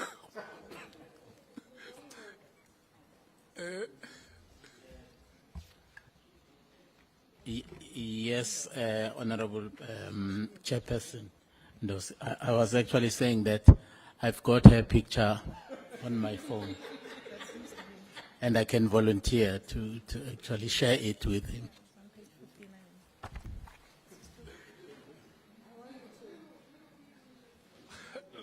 No, the indication I Page get is 59, that page 59. the honorable member will assist the legal team to have the picture. After break, we will have it. Thank you so much. It's not for me. I'm saying you must flight her there so the society can see this person. And Honorable Bredenbach says Google. She assumes every South African has got Google, access to Google and data. No, we, SC, May I continue? Sorry. when we break, Mbangazita will help you to get that picture and before when we resume the proceedings after break, we will flight it there. It is in the pack, Honorable Chair. It's in the pack. Page 59. Yeah, but the statement which is being made is that this parliament is for the people of South Africa. It's not for us who are sitting here. May I continue, Honorable Chair? Sorry, Minister.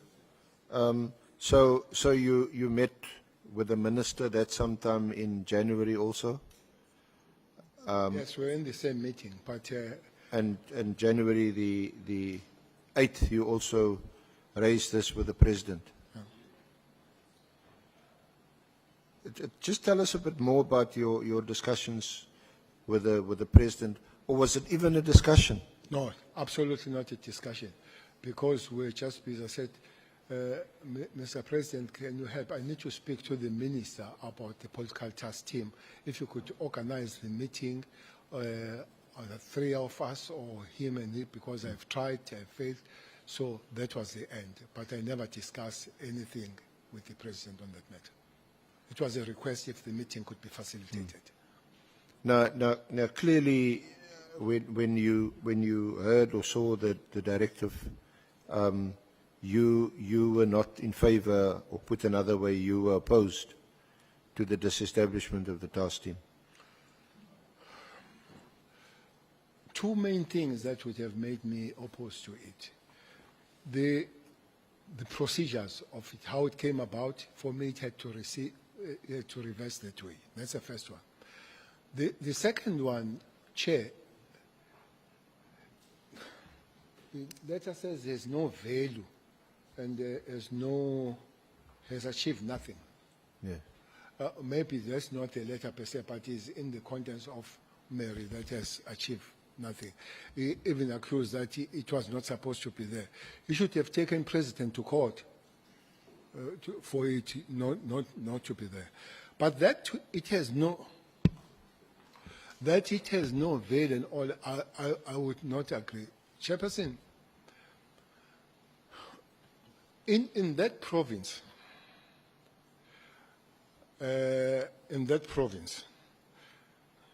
Panasita would know. I'm not going to talk about him and me. But in that province, things do flare up now and again.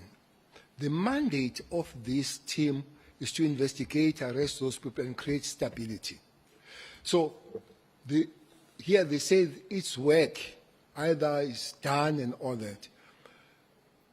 It's not done. There are cases there. One of the biggest cases that the team is dealing is Nongoma, where the manager, the finance CFO, and the supply chain, they are arrested. Their arrest, as Mary argues, that they are not supposed to. Their arrest comes from the matter of Councillor Mkhune, 75-year-old. I don't know what's wrong with Councillor Mkhune, because President announced on Councillor Mkhune. So There's a 75-year-old Councillor Mchunu that was killed at Nongoma of the NFP. And then, when the investigation was done, it was found that the man was paid through the structures of municipality to Ingabi, to the hitman. That's why they are arrested. So that case is still under investigation. Those people are going to go in court. If you disband with immediate, what happens to those cases and all that kind of thing? And the further investigation. Secondly, this team must create stability. Chairperson, through you to this, half of eThekwini councillors are guarded.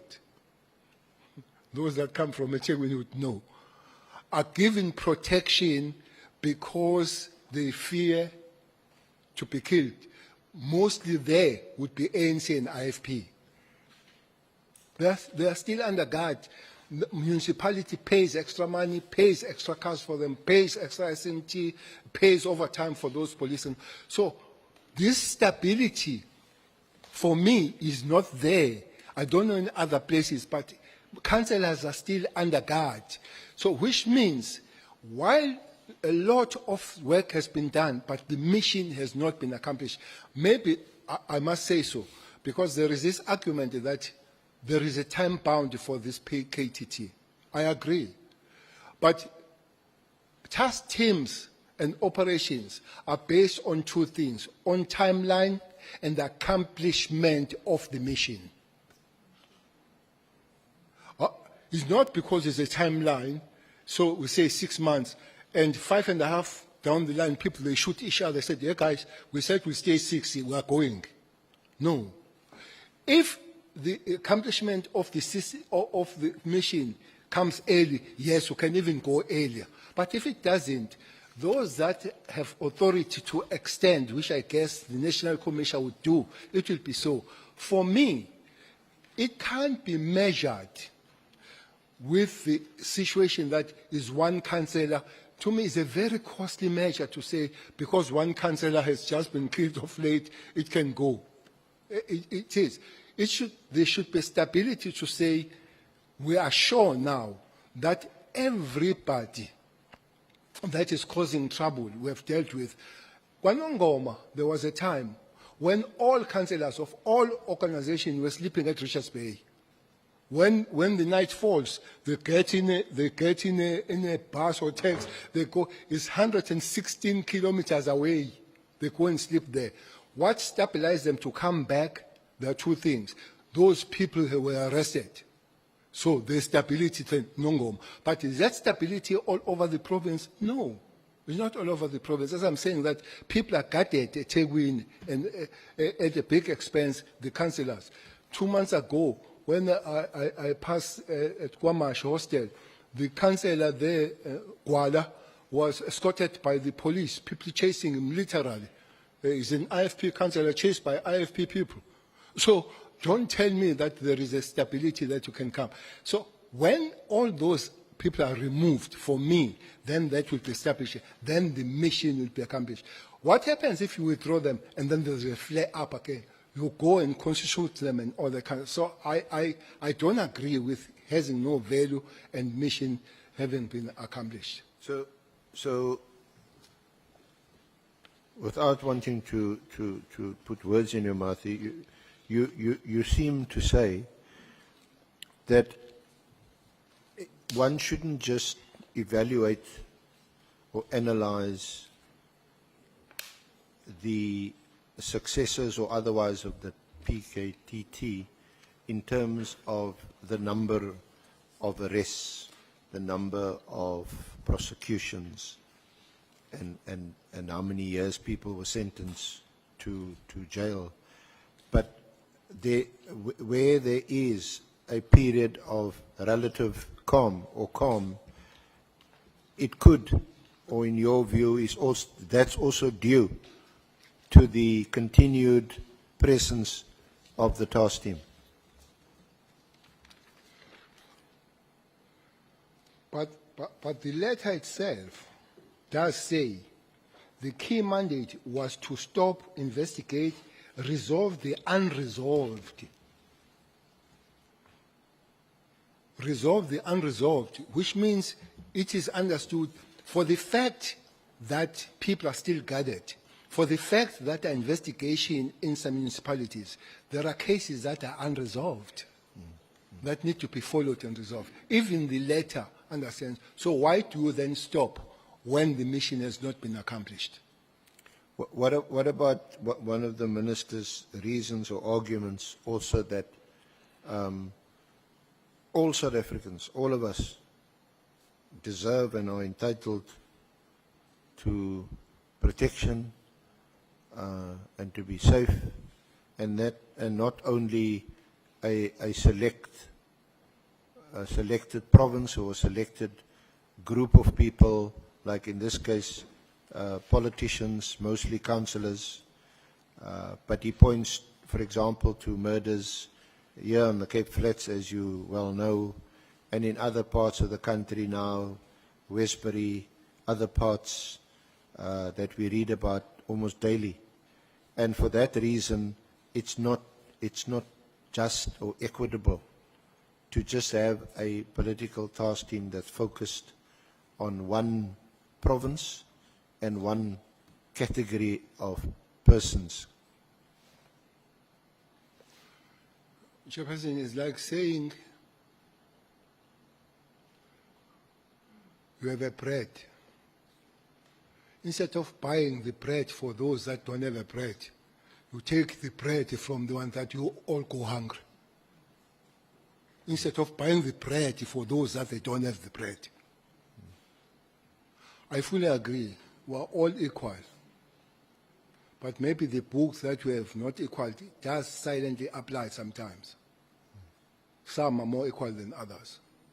Chair, it's not true that it's only task team that takes money. From 2021, there's Operation Mkodwemvubu. That is Kwamhlabeyalingana, the cross-border crimes. In Cape Town, there is a Operation Thunder stroke Operation Lockdown, which takes, I don't have figures, but I would suspect that Cape Town one might be even taken more. When is my suspicion. For instance, if you bring 200 police from other provinces and they stay here at the cost of 800 rand a night, and then they go back and they bring the other lot, and they come with the cars. They don't just come alone. They come with the cars from those provinces and they will get SNT when they're here. They will get over time the allowance that they're not at home. I think is a lot of money. So for me then, it could not be the question of money. It should be then the question of safety of those people. To say only one councillor has been killed so it can withdraw, I hope people are not going to say it's sour grapes. So there is no minister has been shot, so withdraw the PSS. Because not one has been shot there. If your measurement is one dying, why don't you withdraw those that nobody has died? So maybe it's a sour grapes because I'm not there, I don't have the PSS. But I'm trying to show that that can't be the measurement, so that only one person died, so now you can withdraw. When you have expensive unit called PSS that is guarding safe people, and nobody talks about that. So for me, if you have the center of excellence, your effort is to expand it rather than go and kill the where you have established excellence. That would be my argument.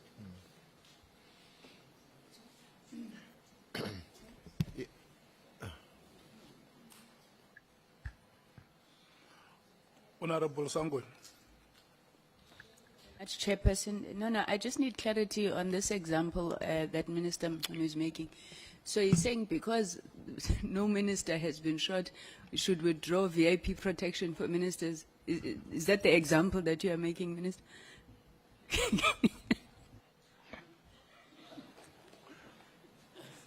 No, Chairperson, I hope it's not sour grapes. I want to make this disclaimer. I'm saying, if the measurement is that we withdraw the focus in dealing with this violence because only one person has died, we can also withdraw where there is nobody that has died. There is no minister that has been killed.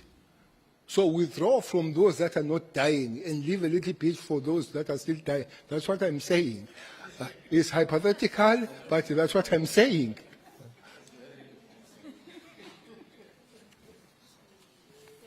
Do Sour grapes, I you know. want to make a follow-up, Honorable Asau? No, it's well said, General. SC? Thank you. Let's proceed. Proceed immediately. Yes, sir. General Cele, is there anything else you want to comment on the directive before we move on to another topic?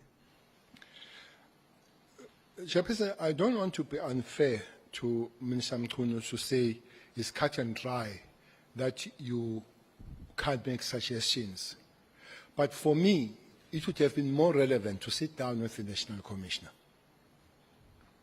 and say, that's how I see things. Just to get some outside influence with a very tough language to say, you instruct. Ministers don't instruct national commissioners. We can sit down and put my ideas and say, but Minister, it is not so. Operationally, there is 1, 2, 3. I said, well, I didn't see that angle. That was a blind spot to me. But 1, 2, 3, that's how I see. So I think, Chairperson, they are quite, let's take this PT without N. So let's take it and you say how it came about, but further discussions. So we go to the funeral at Kwamhlabelingana of Judah, who was killed there, on a very, very angry funeral. They say, you go and fix this thing. So is the people there, sitting there.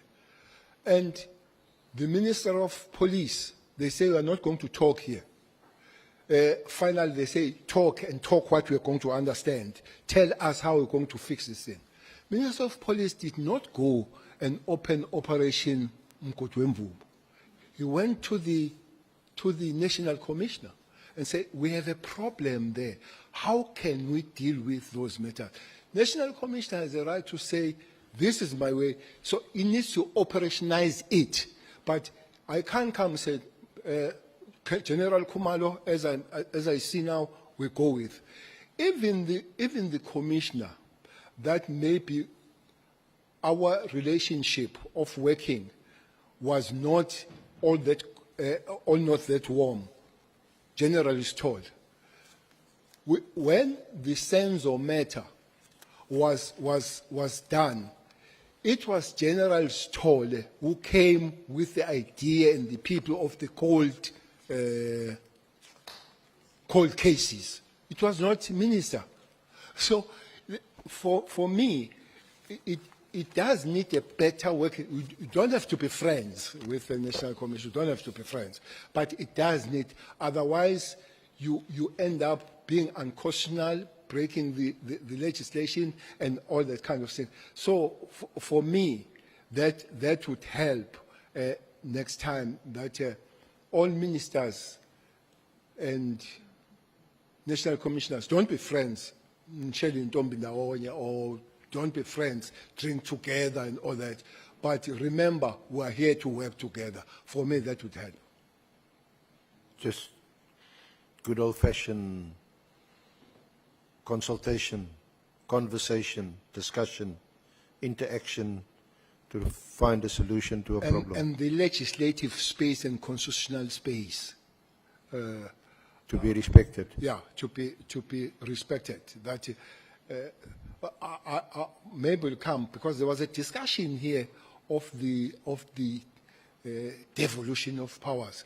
I thought for some reason the committee put the provincial commission on a political arena. For me, that was a hell of a political arena for the provincial commissioner. The constitution is very clear, says the police will investigate, combat, uphold, and enforce the law. The constitution doesn't come close of rearrangement of the constitution by the officers. I think the national commissioner there was put in a wrong arena. Unfortunately, the arena that he was put on is an ideology of some political parties. So I could see pushing him to push their ideology. I really sympathize with him. Just briefly, what was your relationship with General Satole initially when he was the National Commissioner, and then subsequently General Masemola, who is the current Commissioner? General Satole, we were really working, but I don't think we were warm. General Satole was appointed a month before the election of the ANC National Conference. So there was this thing of appointing a month before this happened. Mdluli was appointed a month before the National Commission comes in. Satole was appointed a month before we're going for elections, which you know that will be there for a year, but you appoint a person for next 5 years. So maybe there was that, but as we came, there was a big issue of Satole of illegally purchasing of a grabber, which looks like him and Minister Mbalule, they have agreed to purchase the grabber. The grabber is a listening device to you here. And unfortunately, it was used to me, the grabber, whatever the grabber was. But it was used. I was illegally listened by my police, led by Mdluli, from December to March, 2010 to 2011. So I was listened. So it's something that happens. It's supposed to be. By the way, maybe that's another legislative that legislators will have to look at. If they want to get this 205 to listen because there is a project, what police do, they take a batch of the people they want to listen to the judge, and the judge grants the permission of the batch. But in the batch, they can put the name of anybody. That's how they did with me. They put Jabulani Mdlalose, and they put the number of Cele. So the judge approves the batch. The judge should approve the individuals. I think the law must say so that we know that this is not abused to listen people that are not supposed to be listened. So that is a legislative, maybe, because I think in the things that is supposed to happen, people will have to look at the legislative matters. The other one, before I forget, it's a law of intelligence.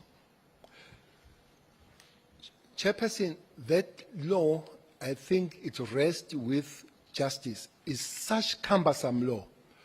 If the Minister of Police wants to, in his or her department, buy the equipment to work on the devices of working for information, he needs to approach the Minister of Justice. The Minister of Justice needs to invite the Minister of State Security and the Minister of Defense. And as they agree, they invite the Minister of Communication. If one minister says no, that can't work. I find it very cumbersome. That's what happened July 21. That's what happened. That the devices that were there could not be used because one minister said no to stop the spread of July 21. So I find it a very cumbersome law. So I agree that you can't have agencies that monitor people without any kind of monitoring. Maybe only the Minister of Justice rather than Minister of Communication and all that. So it's one law that I think as the members of the legislators, they go forward, they can look at it. Okay.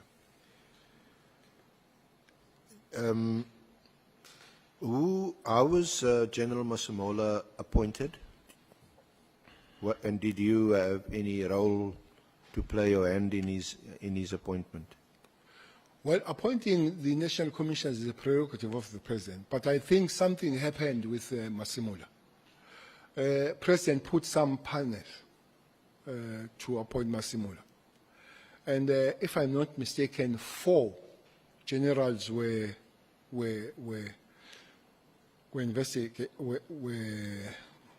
interviewed. That will be General Kwena from Northwest, General Masemola, General Vuma, and General from was a provincial commission Gauteng, Mawela.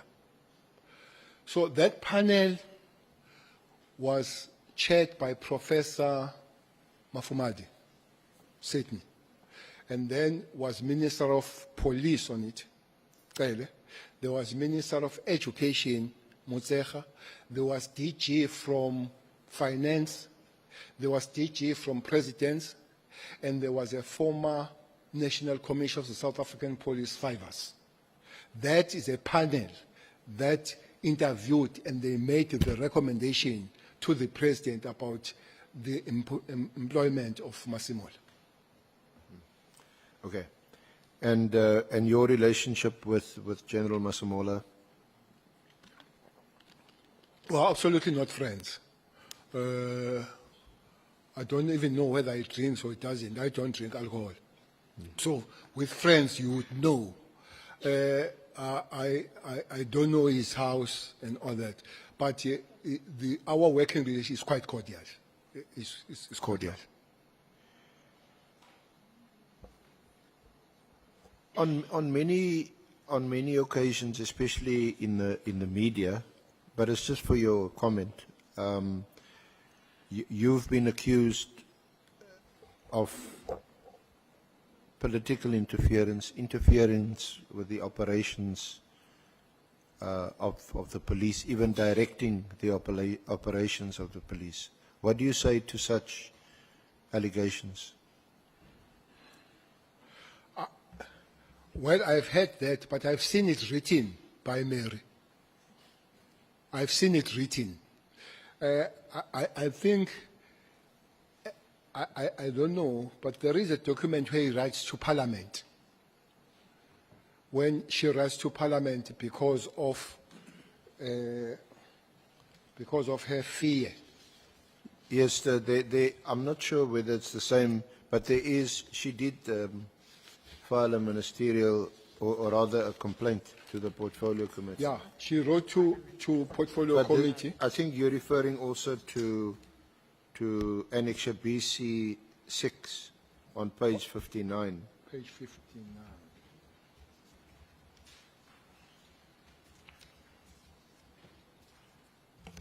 There's a handsome couple on that page.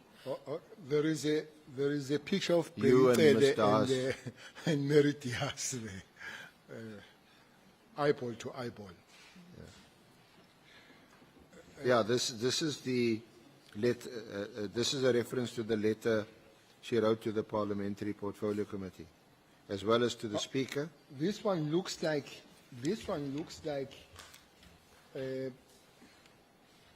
page looks like is an article Yeah, but it references based, the complaint to written the... by Stein based on the submission made by Mary to Parliament about, she tells Parliament that Cele is also known to have dangerous friends, including in the taxi mafia industry in KZN, which is the main home of hitmen. That's how she describes Cele. There is one thing that I agree with him, that there are many Zinkabi in the province. No, I would not, I wouldn't. But he says I'm a friend of them, and she's scared of me because of, that's what she says, I'm putting on record publicly with Parliament that I believe that if what I am told by police members is incorrect, Mr. Cele Bheki is endangering my personal safety.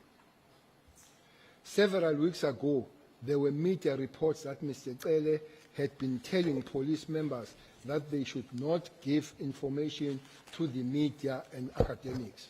So, talks about this, about inflammatory statements and all that kind of thing.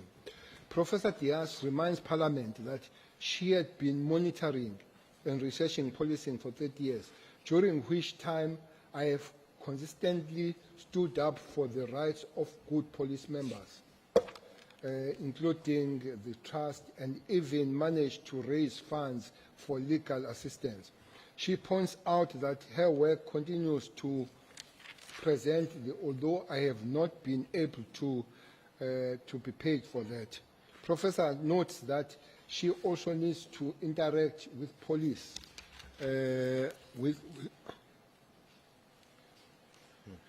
This is written about Cele.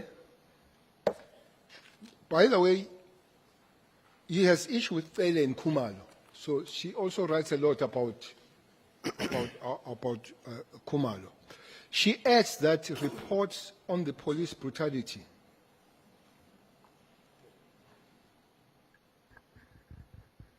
Honorable Ngola. Thank you, Chair. Chair, I think General Cele must either confirm or deny the allegation that he has got dangerous friends, so that we're able to beef up our security as well. Thank you.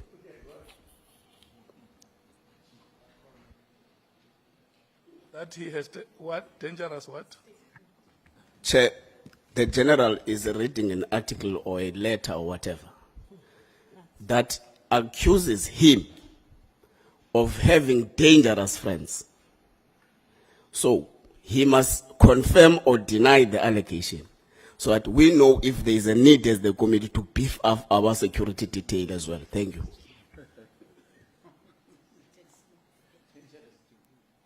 Did you hear that, General? Well, Chairperson, it's direct to say I have dangerous friends in taxi mafia. So I don't have taxis. So I don't know what would put me in the taxi mafias and taxi industry if I don't have taxis. So those dangerous friends maybe are known by... So General, she, in summary, at the bottom of page 61, she says, as for the minister's, police minister's attitude towards her, she writes, it seems that Minister Cele takes exception to my exposing the fact that his conduct is unconstitutional and illegal.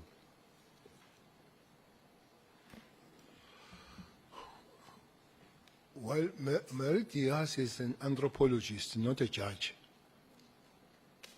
to find me guilty.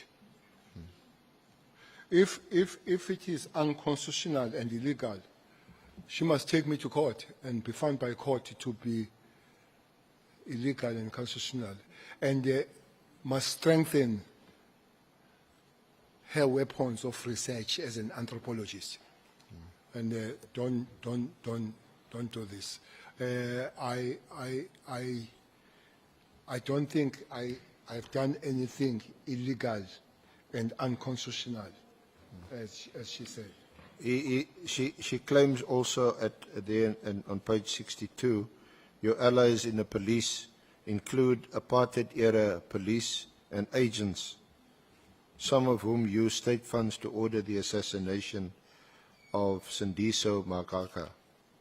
Some CIS members have been implicated in the attempt to kill Dabiso Zulu, who Cele refused to protect. Others have been used at Cele's direction to try and track down Patricia Mashale. Cele is also known to have dangerous friends, including in the taxi mafia industry in KZN, which is the main home of hitmen. This is the environment in which I live and move around. So she says she's putting all this on record to Parliament and to the public, as I want Minister Cele held accountable for further endangering his life by his reported inflammatory utterances. This was to the Portfolio Committee.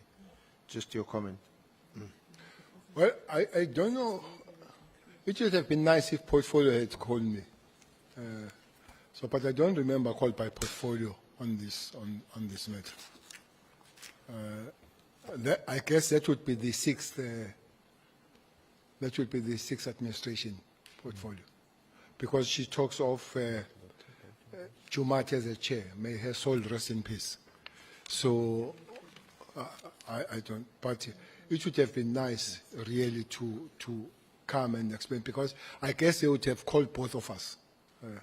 Mary and Cele, to how to endanger. She speaks of Thabiso and Mashele. I have no time to talk about Mashele. You are in a WhatsApp group. Yeah, I know all what she thinks. Yeah. I can speak about Thabiso. Thabiso is a close friend, or was a close friend of Makaka, Sindiso, the former ANC secretary youth league that was murdered. The case is in Maritzburg, and somebody has just been sentenced there. So, on that case, I was taken to public protector, Advocate Mkhwebane, for refusing to protect Thabiso. Thabiso was a witness. So everybody knows that witnesses are protected by justice, not by South African Police Service. So I was found guilty by Mkhwebane, advocate, that I have refused to protect Thabiso. So I took that to review. It was reversed. It was reversed to say, but Minister of Police could not have been part of that. You should have taken Minister of Justice.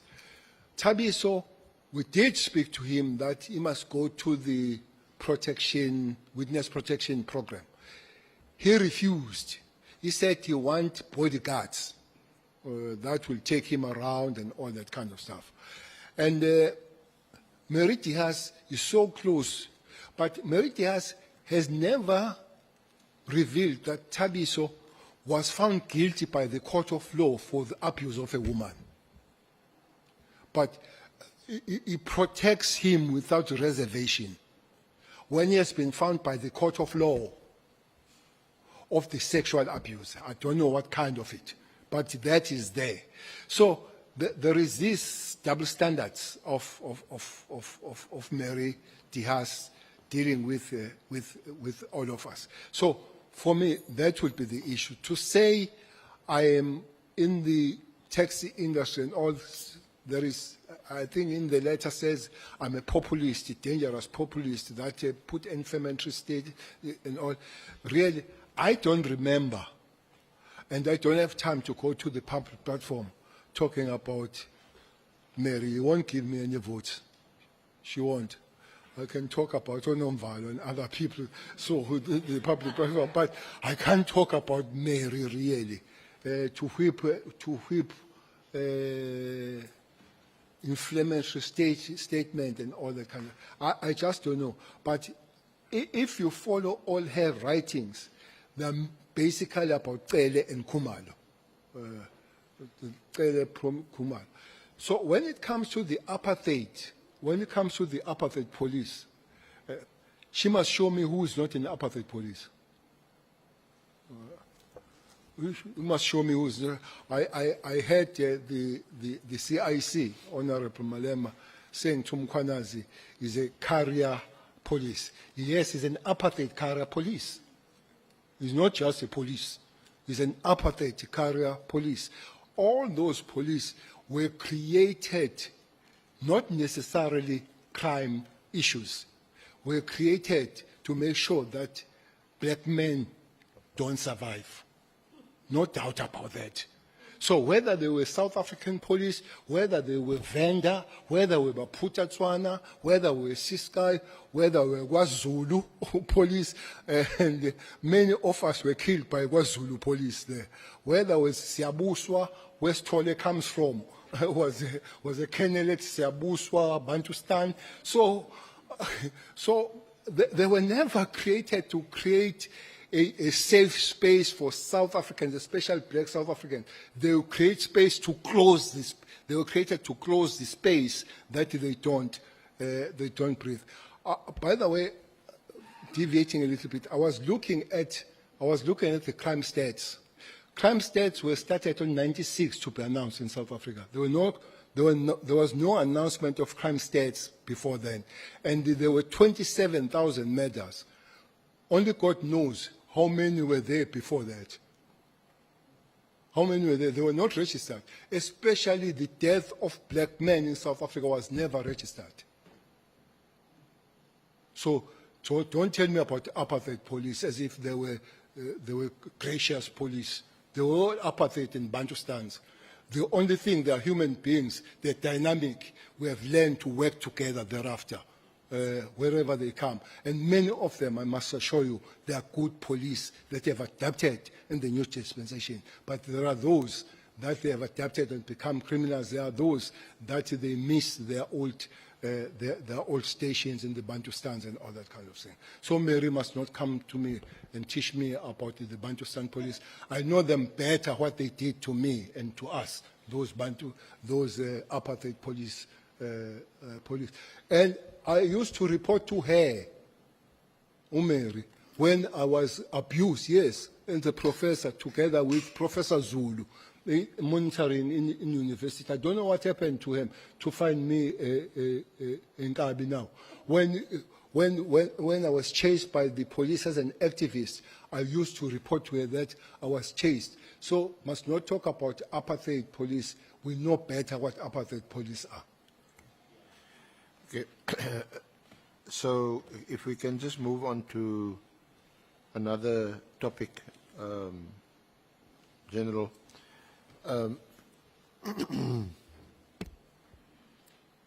Do you know Brown Mogotsi? Have you met him? No, I don't know Brown Mogotsi.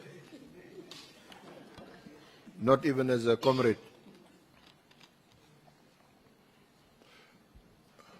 No, I've just known him of late because he's quite big on media. Yeah. I think he's the biggest person on media at the present moment. You never met him in person? No. I haven't met Brown Mogotsi. He's not on your WhatsApp? My WhatsApp? Yeah. No. Brown Mogotsi is not there. I've seen him and talking how he. When I heard the name Mogotsi, that he is close to the minister, the spokesperson for the minister is Mogotsi, but is a lady. So I have always the spokesperson for the minister Nkunu, yeah, is Mogotsi. Yes. So, but just one moment. Honorable Malema. Minister, do you have a WhatsApp? Yes, I do. Okay, thanks. I do have a WhatsApp that I read and never write on it. Not once in life I've written either WhatsApp or any text message. With all my years with my wife, she has never received a text message from me. Not once. She said I must not say that. So with my PA that I've worked almost 20 years, Sharon, she has never received. With Mkwanazi, whom I have a lot of written messages from him, he has never received one from me. By the way, including because I saw the war between Mkwanazi and Sibia about the question of AKA that Mkwanazi did not want to report to me. But a person who reported to me the matter of AKA was Mkwanazi, who sent me the message at about 11:30 at night. So that's why it was funny for me that he does not report to politicians when they were fighting with the SBA, when he is done. But himself, he can't show nobody, Honorable Malema, in the Republic of South Africa that can show you a written message that comes from Cele. Yeah, no, honorable members, the secretary of our committee is showing me a list of unanswered WhatsApp text to General Cele. Honorable Shogwe. Thank you, Chair. I wanted to ask, what is their relationship between the two Mokhotzes, the spokesperson and the other Mokhotse? Thank you. No, I don't know. I have no information, Honorable Member. May I proceed, Chair? Thank you, General. But you know Kat Matlala? Very well. Okay. I think When did you first meet Kat Matlala? I met Kat Matlala in December Of? last year, 2024, 2024. That's the before first the directive. That's the first time I met Kat Matlala. December 2024. I can't remember the date, but it was after the raid.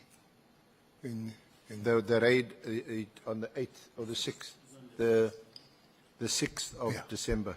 Because that's one thing that brought him to me.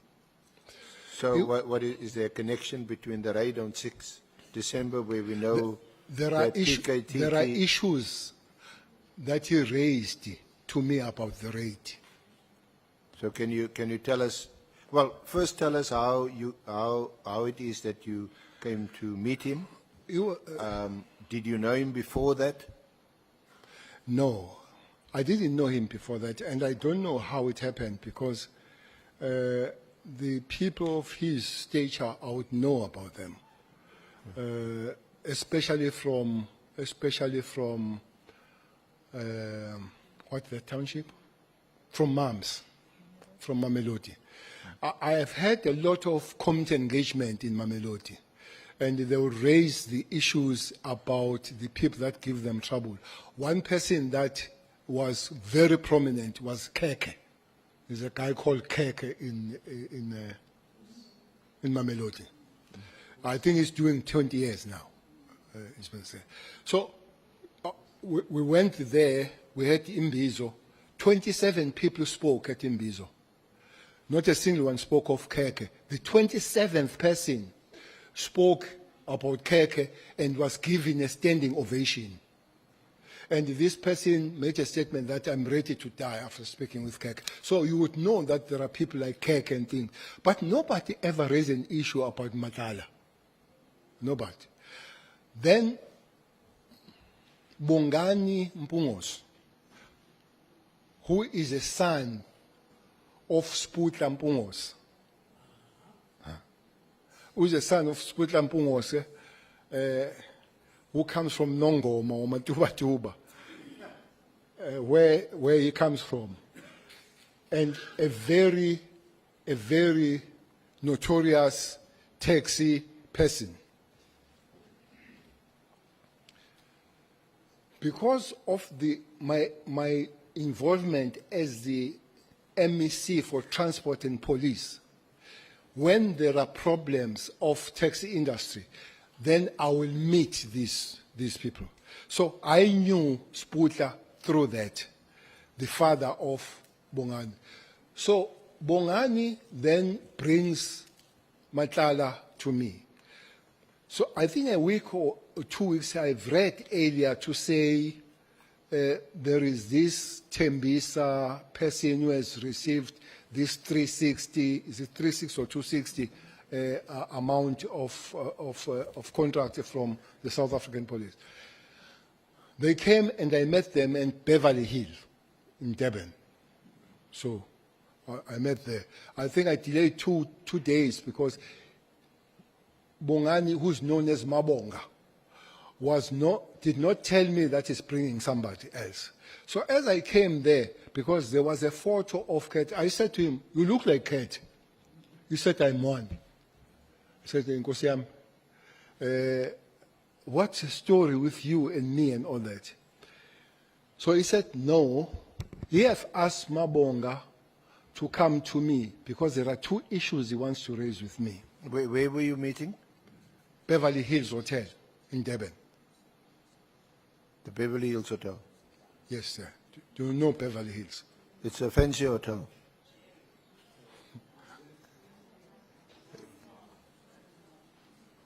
Yeah, it's a very high, it's a high-end hotel. No doubt about it. It's a high-end hotel, Beverly Hills. But we met at the dining hall there, and then he raised 2 issues. He said Mabonga must bring him to me because he realizes that he's being abused or he's being used for the political games that he do not understand. Firstly, he said he has met Minister Mkhunu, him and Brand Mahos, the 3 of them. And they spoke about him because he's got money through the tender, him to fund his project of becoming either a president or deputy president. He didn't know. Myself, I didn't know which project was it. So that's that. But so just to be clear, so he's telling you that he met with Mogotsi and with Minister Mkhunu, yes, and it was about the funding of the project of becoming a president or deputy president. Okay, this is Kat telling me why he wanted to meet me, but what puzzled him there, for him to want to meet me, he was told by the minister that we will work together so long we don't come close to Cele and Zuma. I don't know why he mixes me with Zuma. But it looks like that's what he said, that don't come close to Cele and Zuma, so we'll work well with. So that's why he says he realized that there is a game, some political games, hence wanted to see me. Did he give any details of when they met? He met with Mogotsi and with Minister Mkhunu? No, and I did not want details myself. But he didn't. The second one was about then the raid. The raid that happened, I didn't know about the raid. As I'm saying that maybe this latter part of some members of PKTT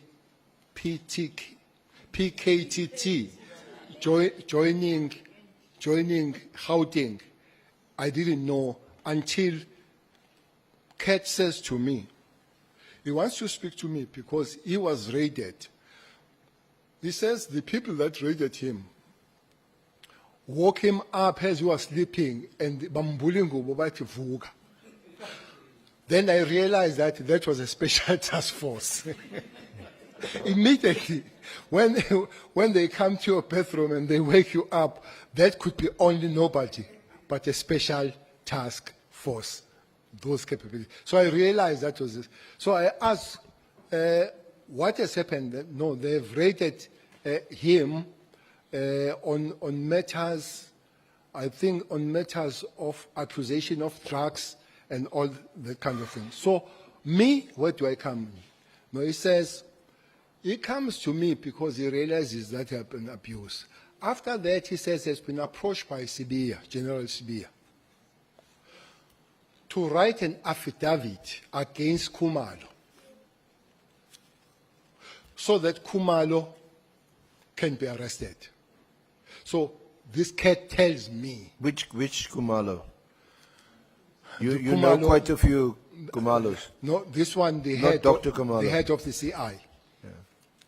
The head of the CI, the leader of the PKTT. Yeah.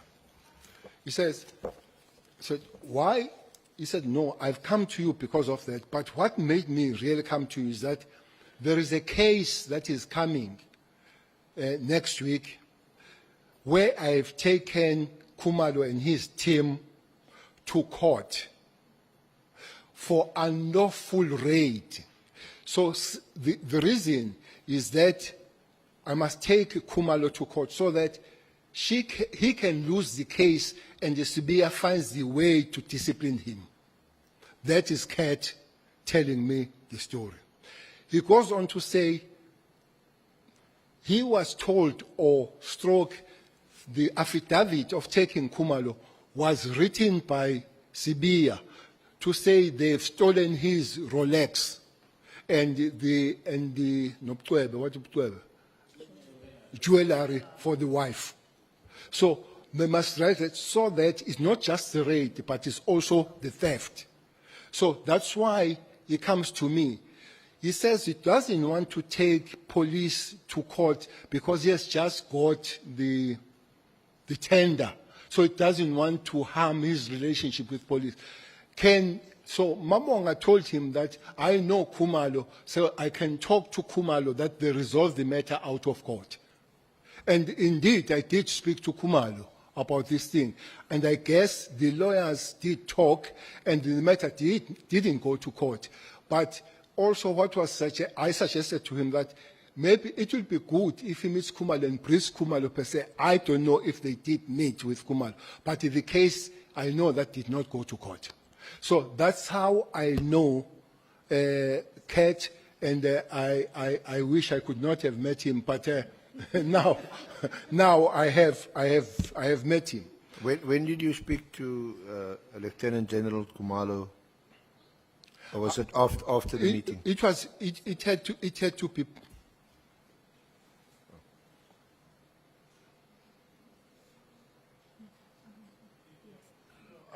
I'm looking at the time. We need to break immediately. But I will request the Honorable Sokanyile to place a question. Thank you very much, Chairperson. No, I thought the former minister hasn't finished. If Matlala and so come to him to say that there is this for Kumalo, wrong affidavit, and Matlala has recently got the tender, then if they are saying that they've come to you to assist, they said to you, what are they going to give you? What was at stake for you, for them to assist? They didn't say anything. No, they didn't say anything but giving me the stake, and I didn't want any stake. The issue was, again, not most by Matala. It was by the person who knows me, who is a son of a person that we worked in the taxi industry. But there was no prize. I hope prize would have been called, but there was no prize. There was no prize of it.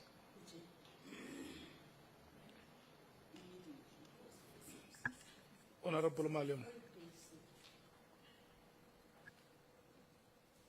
So, General, we understand you to be saying a son of a person you have known convened a meeting and did not warn you that he's coming with someone else. And you walked into a meeting and then you found him with Matlala, a face that looked familiar. And you immediately said to this face, "Are you not Cat?" And he was quick to agree that he's Cat. And they came to you that we thought you can help us with the following issues because we think you've got relationship with Kumal. One issue is that I'm being abused or used because I got a tender of 360 million to finance a campaign of Minister Mkhunu to become either president or a deputy president. I had a meeting with them, Mkhotsi and Mkhunu, and they can only work with me if I don't bring Cele and Zuma into the picture.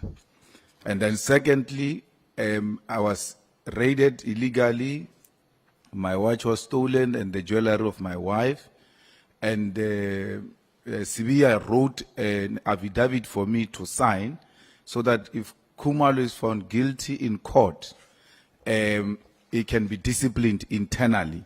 And then that's the way they'll find the quickest way to get rid of Khumalo into the police. And then he realizes then that I'm being used to fight internal police battles. Yes. And as they articulate that, nothing has been offered in exchange for you to intervene or help them. They don't say, as a result of this intervention you're going to make, you'll get this or that. They just came to you as a well-known politician, an elder to this Mpongo's son, and they thought perhaps they can get counseling, advice, and some intervention from you. Am I correct? I believe so. Thank you.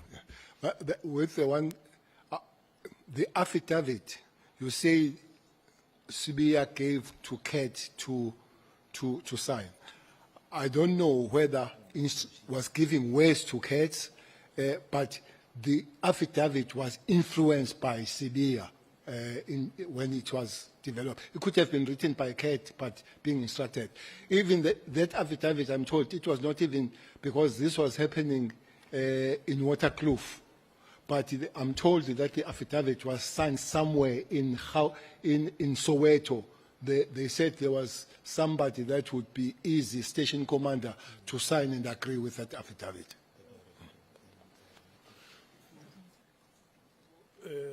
Let me check. I see the hand of Honorable Sangon. Is there any other member who wants to speak so that we can close the list? Raise your hands, those who want to speak. Okay, Honorable Sangoni, Honorable Skosana, Honorable Nomvalo, you are third and the last. No, thanks, Chair. No, just very briefly, General. Was this Rolex and the jewelry stolen or not? So was the affidavit that Matlala deposed fake?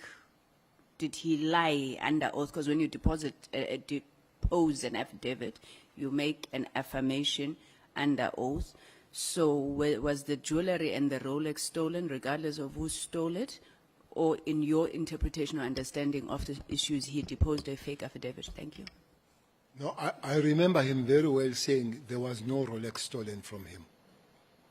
I remember him saying so. That's why he raised the issue of him being. But the issue was that they had to find the way of dealing with Khumalo. That's why I always think that even the arrest of Khumalo at the later stage has got issues. They started some time trying to arrest Khumalo some time back. May I pass, Honorable Member? Honorable Skosan. Thank you, Chair. I just wanted to ask the former Minister,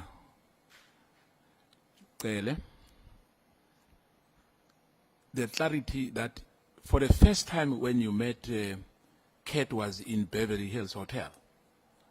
Are you confirming that under oath? Thank you, sir. Thank you, Chair. May I pass? Charlie? May I pass? Yes, thank you. Honorable Nomvan. Honorable Cele copied my notes, Chair. I wanted to get some clarity on the jewelry issue, but it has been clarified.